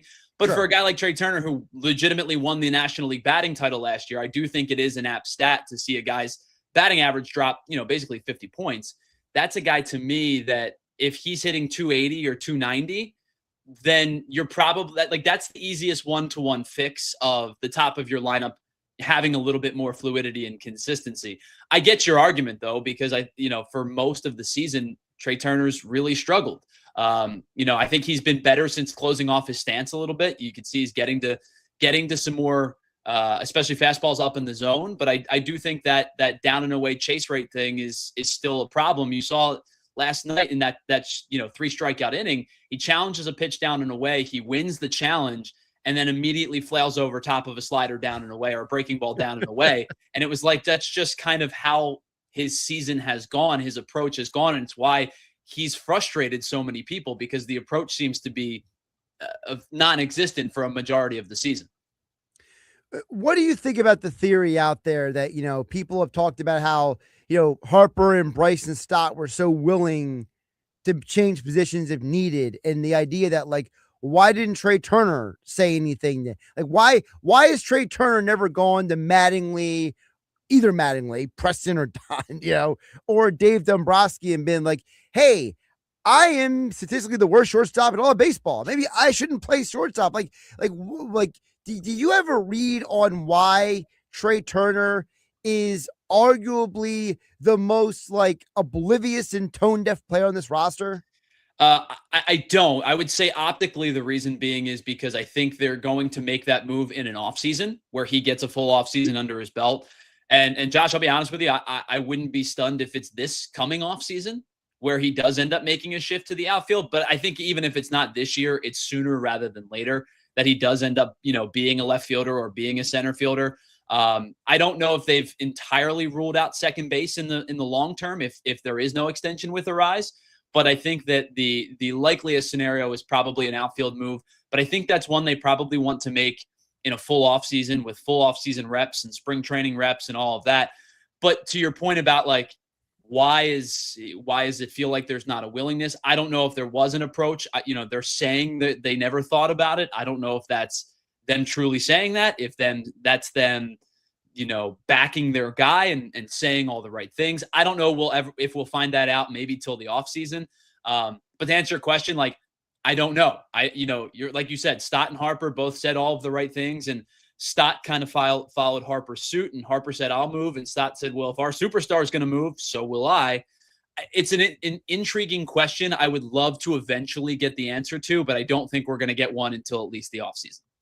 Yeah, we're probably going to need a Netflix Untold documentary in about 10, 15 years to the truth of Trey Turner or something like that. We'll add that to the list of Philadelphia sports documentaries we need in our futures. Well, the last dance of this team one is coming very soon, because the window is close to being closed. And I think if you want to use that last dance comparison, that documentary is coming very, very soon. Is that documentary called Last Time Dancing on My Own? Is that what we're going to call it? Oh, yeah, there's dancing on my own involved for sure. For sure. Couple more for Tyler Zulli here on Hanging with Garrett Hennig. Stubbs is the narrator. Narrator, right. Or do we get Kruk to narrate just to make it funnier? Yeah, I think that would probably work a whole lot better. At least there would be some humor in the fact that this team probably did not win a World Series. And I think that's the real key to all this, is that you just brought up the biggest point of all. When the 2008 Phillies started regressing, they at least had a ring, and they got back the next year. Yeah. This team got there, didn't win, can't get back. And now you got situations like last night where, Zach Wheeler is telling the Blue Jays coach to bleep off. You got, Harper and Stott moving positions. You got Brandon Marsh having like the best first half of his life. He can't do anything right in the second half. You have them on the broadcast last night saying, hey, Justin Crawford's going to have a 20 stolen base season. And Kruk has no comment because Kruk's probably like, well, back in my day, guys had 50 stolen bases. Like this team is like such a bizarre situation, and it's being overseen by a guy who loves to tell everybody what he did in 2006 with the Tigers. Yeah, the 2023 season is going to be the one that haunts everybody for a really long time. Like, if you can go back on and look on them, 2022 was great. It was such a fun ride. It was unexpected. They ran out of gas, and Houston was better than them. And I think we can all look back and go, yes, I know they had a 2-1 series lead. Houston was the better team and probably deserving of winning that World Series. 2023 is the one that people are going to look back on, and it's going to sit on them, the way that you pick your NFC championship of the early 2000s did, right? Because you're the better team. I think you're significantly the better team. You're up 2-0. You're up 3-2. You've got 6 and 7 at home, and you don't win either of those games. And do they or do they not beat the Texas Rangers that year? I don't know. My gut would tell me that they do, but even if they don't, it becomes more palatable to say, hey, they went to back-to-back World Series. They didn't win either of them, but this run has been successful just strictly on the sense that it's hard to go to 2 World Series in a row. I give them credit for making that push. 2023 is the one that people are going to look back on and go, that should have been it. Yeah, 2023 is like 2003 with the Eagles when they lost to the Panthers. It's like, yes. For a lot of us who watched that, you're like, you lost to the Panthers, Jake Delhomme, right? Danny Manning. Like, what is wrong with you? That's who the Diamondbacks are in many ways. That's a great point by you, Tyler. Before I let you go, I did have a specific one of Dave Dombrowski's audio cuts. I wanted to play it for you. Sure.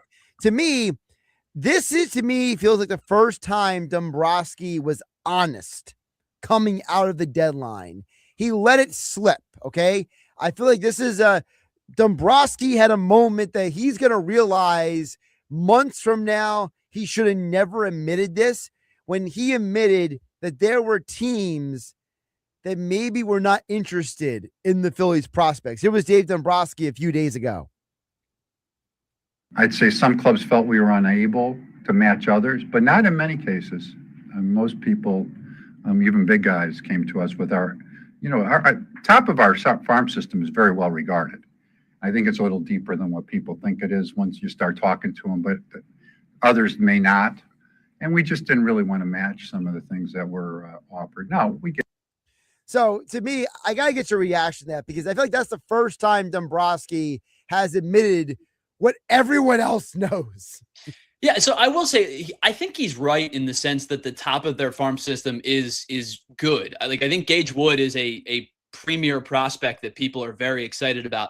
Francisco Renteria, I know he's 17. I know he's got a very, very long way to go before he becomes a major league conversation piece. They spent $4 million on him in the international free agent period. They loved him. Other teams loved him. He's going to be a legit prospect in the coming years. The top of their farm system is good. The part I disagree with is where he says, our depth is better than people think it is. No, it's not. No, it's not. Your depth is paper thin, especially at the starting pitching group. Like, you traded Ramon Marquez to go get Luis Ariz, and that's your number 4 prospect and a guy who shot up your farm system rankings because A, he's been really good this year, and B, your farm system is very shallow. But you traded Ramon Marquez to go get Luis Ariz, and in between Gage Wood and the back end of your in the back end of your prospect pool, there's not a lot of starting pitchers that I think a lot of teams would go, hey, we really, really think this kid could be special. You have some good arms, and I think guys that can be major leaguers, but you can't lie to me and tell me that you think your depth is better than it is, because you were just rated, amongst some outlets rate you like the 29th best prospect, farm system in baseball. That means there's one team worse than you. You can't tell me that you're deeper than you think you are, and then, tell me that you weren't willing to match some offers, because the reality is matching offers meant you having to overpay in terms of, like, internally speaking, to get guys that you wanted to get, because you really only had, 6 or 7 prospects that teams actually coveted. It's going to be an interesting rest of the year, and it's going to be all covered by Tyler Zulli over on the Phillies Central podcast, as well as the Run It Back Phillies podcast that we host with Frank Close from 973 ESPN.com. And Tyler, a little birdie told me that you're filling in for Frank for this Tuesday's Phillies mailbag on the Sports Bash with Mike Gill. Is that correct? That is right. I will be with you guys this week on Tuesday. I'm super, super excited about it. Frank asked me about it. It was an immediate yes. I have not done anything on radio until talking to you in a very long time. So this was awesome to get to do it again. And I'm very excited to be back with Mike for the Mailbag Tuesday. So I'm glad that Frank trusted me to be able to do it. So this is going to be a lot of fun. Well, listen, you're always welcome to come back on my show. So, don't think radio has forgotten about you. Okay. You let me know. I'm pretty free. So you let me know whenever you need me. I'm available. Well, that's dangerous. Now I got your number. So now you've opened a Pandora's box here. You know how producers work. You new phone used to do this job. Tyler, appreciate you jumping on today. Thanks, man. Appreciate it. Have a good one.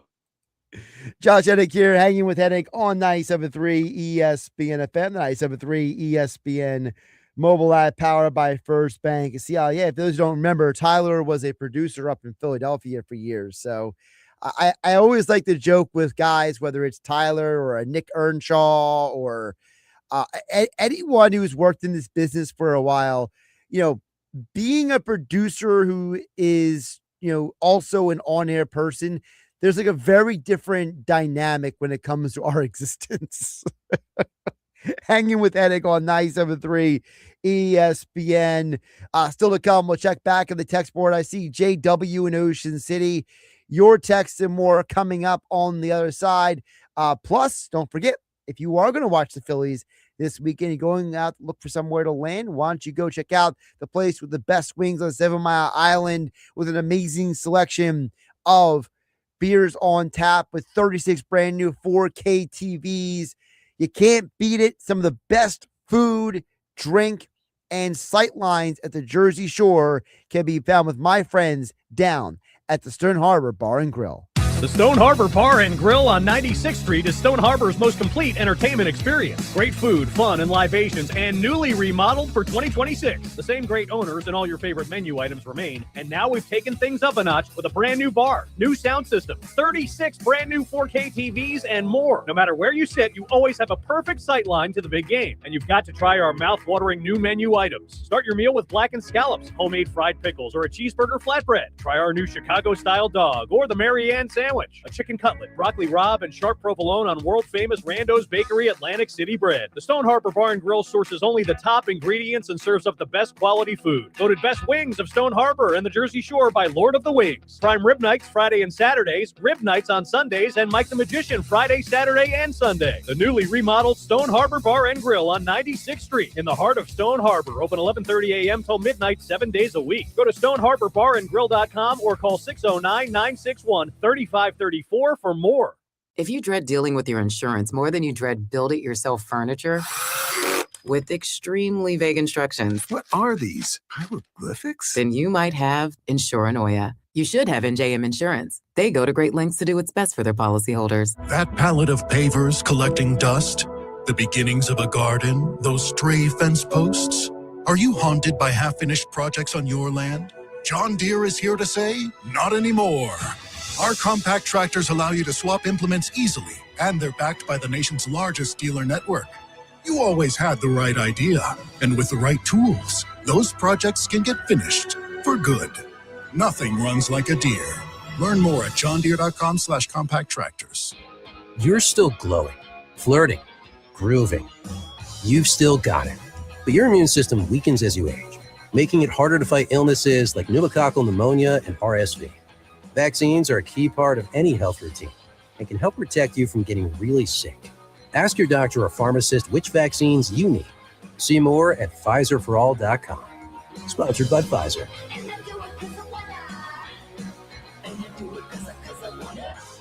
Hi, I'm Alexa D'Amato Barrera of the D'Amato Law Firm in Egg Harbor Township. We represent clients who have been seriously injured in every type of accident imaginable. I have been representing injured people for 20 years now, and I have a family of my own. I can only imagine how I would feel if one of my family members was hurt in an accident. If you found yourself in a situation where you have been hurt in an accident or at work, we want to know about it. Go to DamatoLawFirm.com to schedule a consultation. That's DamatoLawFirm.com. This is a special alert to all Americans who own a vehicle with less than 200,000 miles with an auto warranty about to expire or with no warranty coverage at all. Due to a decline in the economy, CarShield is announcing a low-cost month-to-month vehicle protection plan that is now available to the public to save any driver out-of-pocket expenses on future auto repairs. Call now to find out how you can pay almost nothing for covered auto repairs. Yes, you heard that correctly. Pay almost nothing for covered auto repairs. An open phone line has been established for all drivers to call for a free quick quote. Call 800-923-6829 now. Drivers who are covered will not have to pay for covered repairs again. This protection plan is at an all-time low. Additionally, drivers who activate this vehicle protection today will also receive free roadside assistance, free towing, and car rental options at no additional cost. Call us for your free quick quote today. 800-923-6829. That's 800-923-6829. What do you have to lose? Call 800-923-6829. Again, 800-923-6829.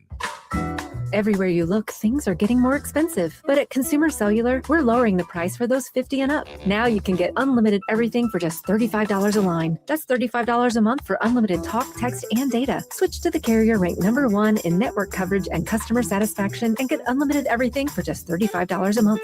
Call 1-888-FREEDOM or visit Consumer Cellular online or in-store today. Price includes $5 credit for auto pay and e-billing. Taxes and fees apply. Data speeds reduced after 35 gigabytes. Rankings done by 2025 ACSI survey. For over 135 years, First Bank of Sea Isle City has proudly served Cape May County. With a commitment to maintaining a hometown feel, we provide secure, convenient deposit and loan products every day. We're more than just a bank. We're a trusted community partner, offering personalized banking solutions that make life easier for local families of all ages. First Bank of Sea Isle City. Look for our lighthouse in your neighborhood and discover what makes us different. Member FDIC, Equal Housing Lender. You're hanging with Josh Hennig on 97.3 ESPN FM. People will come, Ray. And on the 97.3 ESPN mobile app, powered by First Bank of Sea Isle City. People will most definitely come. Streaming live on YouTube, Instagram, and the X platform. Josh Hennig back here, final segment of Hanging with Hennig on 97.3 ESPN. Let's check back in the text board one more time at 609-403-0973. We're also streaming live on YouTube and X at Josh Hennig. Like, subscribe, share with your friends. I appreciate everybody who is a part of the show each and every week, whether you're just consuming, whether you're commenting. We appreciate all of you joining us on the show each week. JW in Ocean City is the latest texter on the Lane Johnson conversation we've been having throughout the show. JW says Lane will be remembered as one of the greatest Eagles of all time. When he retires, he won't come back. Unlike BG, he hasn't moved full-time to Philly. His roots are still in Texas, says JW in OC. A couple of things there. One, I like the comment you made about how his roots are not like fully here. You're right. You know, guys like Jason Kelsey, guys like Brandon Graham, those are players who came to Philadelphia and basically found a new home in the Philadelphia area. You know, and there's a lot of athletes who have done that over the years. You know, not everyone has done it, but there's a group of them who have done it. And you see them, you know, whether it's your Cole Hamels, your Jason Kelsey, you know, guys who come down to the shore and you see them around town. You know, I think of Jake Elliott. I think of Landon Dickerson of the Eagles. You know, I've seen Kyle Schwarber in the area over the years. I know Alec Boehm has been seen out and about in the area down here. So, there's a lot of different people who have definitely planted their roots here. But you're right, JW.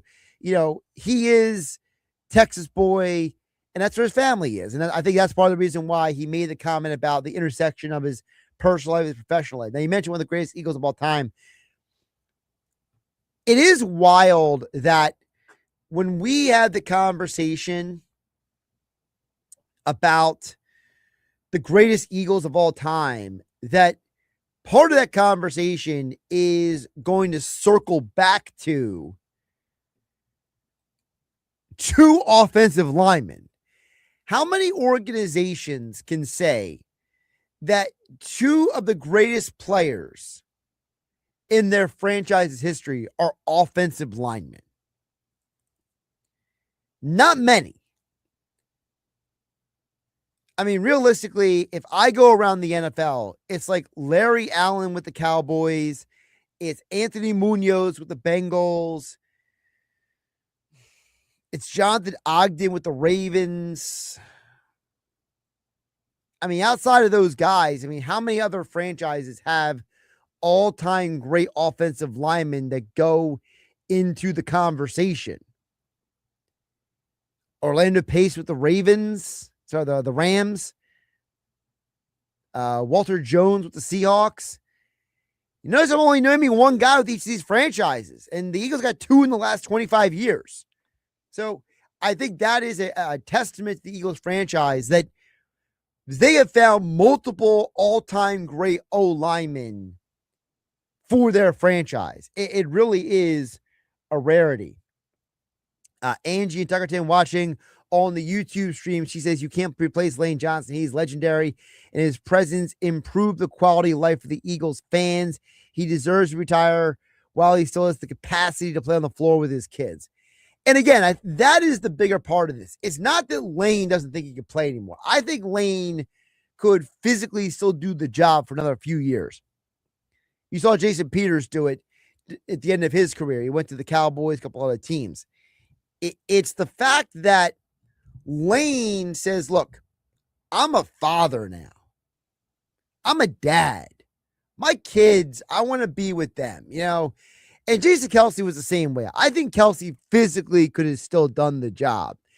But Kelce wants to be a dad. It's one of the reasons why, Jason spends so much time with his family in Seattle City, because he wants his kids to grow up with him in a way that he visualized for himself when he retired. I don't think him and Kylie are spending so much time in Seattle if it wasn't for the kids, So Angie is right. Part of it is he wants to retire because of his family, and he is a legend. And by the way, it's not just the quality of life for the fans, Angie. It's the quality of life for the quarterbacks. Nick Foles, Jalen Hurts, they don't got rings on their fingers if Lane ain't blocking the other team's best pass rusher. Remember Lane had that stretch where he only gave up one sack for like a 4-year period? That is legendary status. All right, thanks to Tyler Zulli for joining the show today. Thanks to Andy McNamara for joining us in the first hour. Thanks to Mike Sando for joining the show in the 1 o'clock hour, and Jaden Hoth from the Ivy Rehab Physical Therapy Injury Report in the 1 o'clock hour as well. Great show today, wild ride, and thanks to all of you for tuning in to Hanging with Hennig each week on 97.3 ESPN, streaming live on YouTube and X. Like, subscribe, share with your friends. We'll be back next weekend. Enjoy the weekend. Stay safe out there, everybody. Hi, this is Alex Berardi. And I'm Erin Ewing. Join us along with Vince Foch tomorrow morning in the locker room as we fill in for Billy Schwein.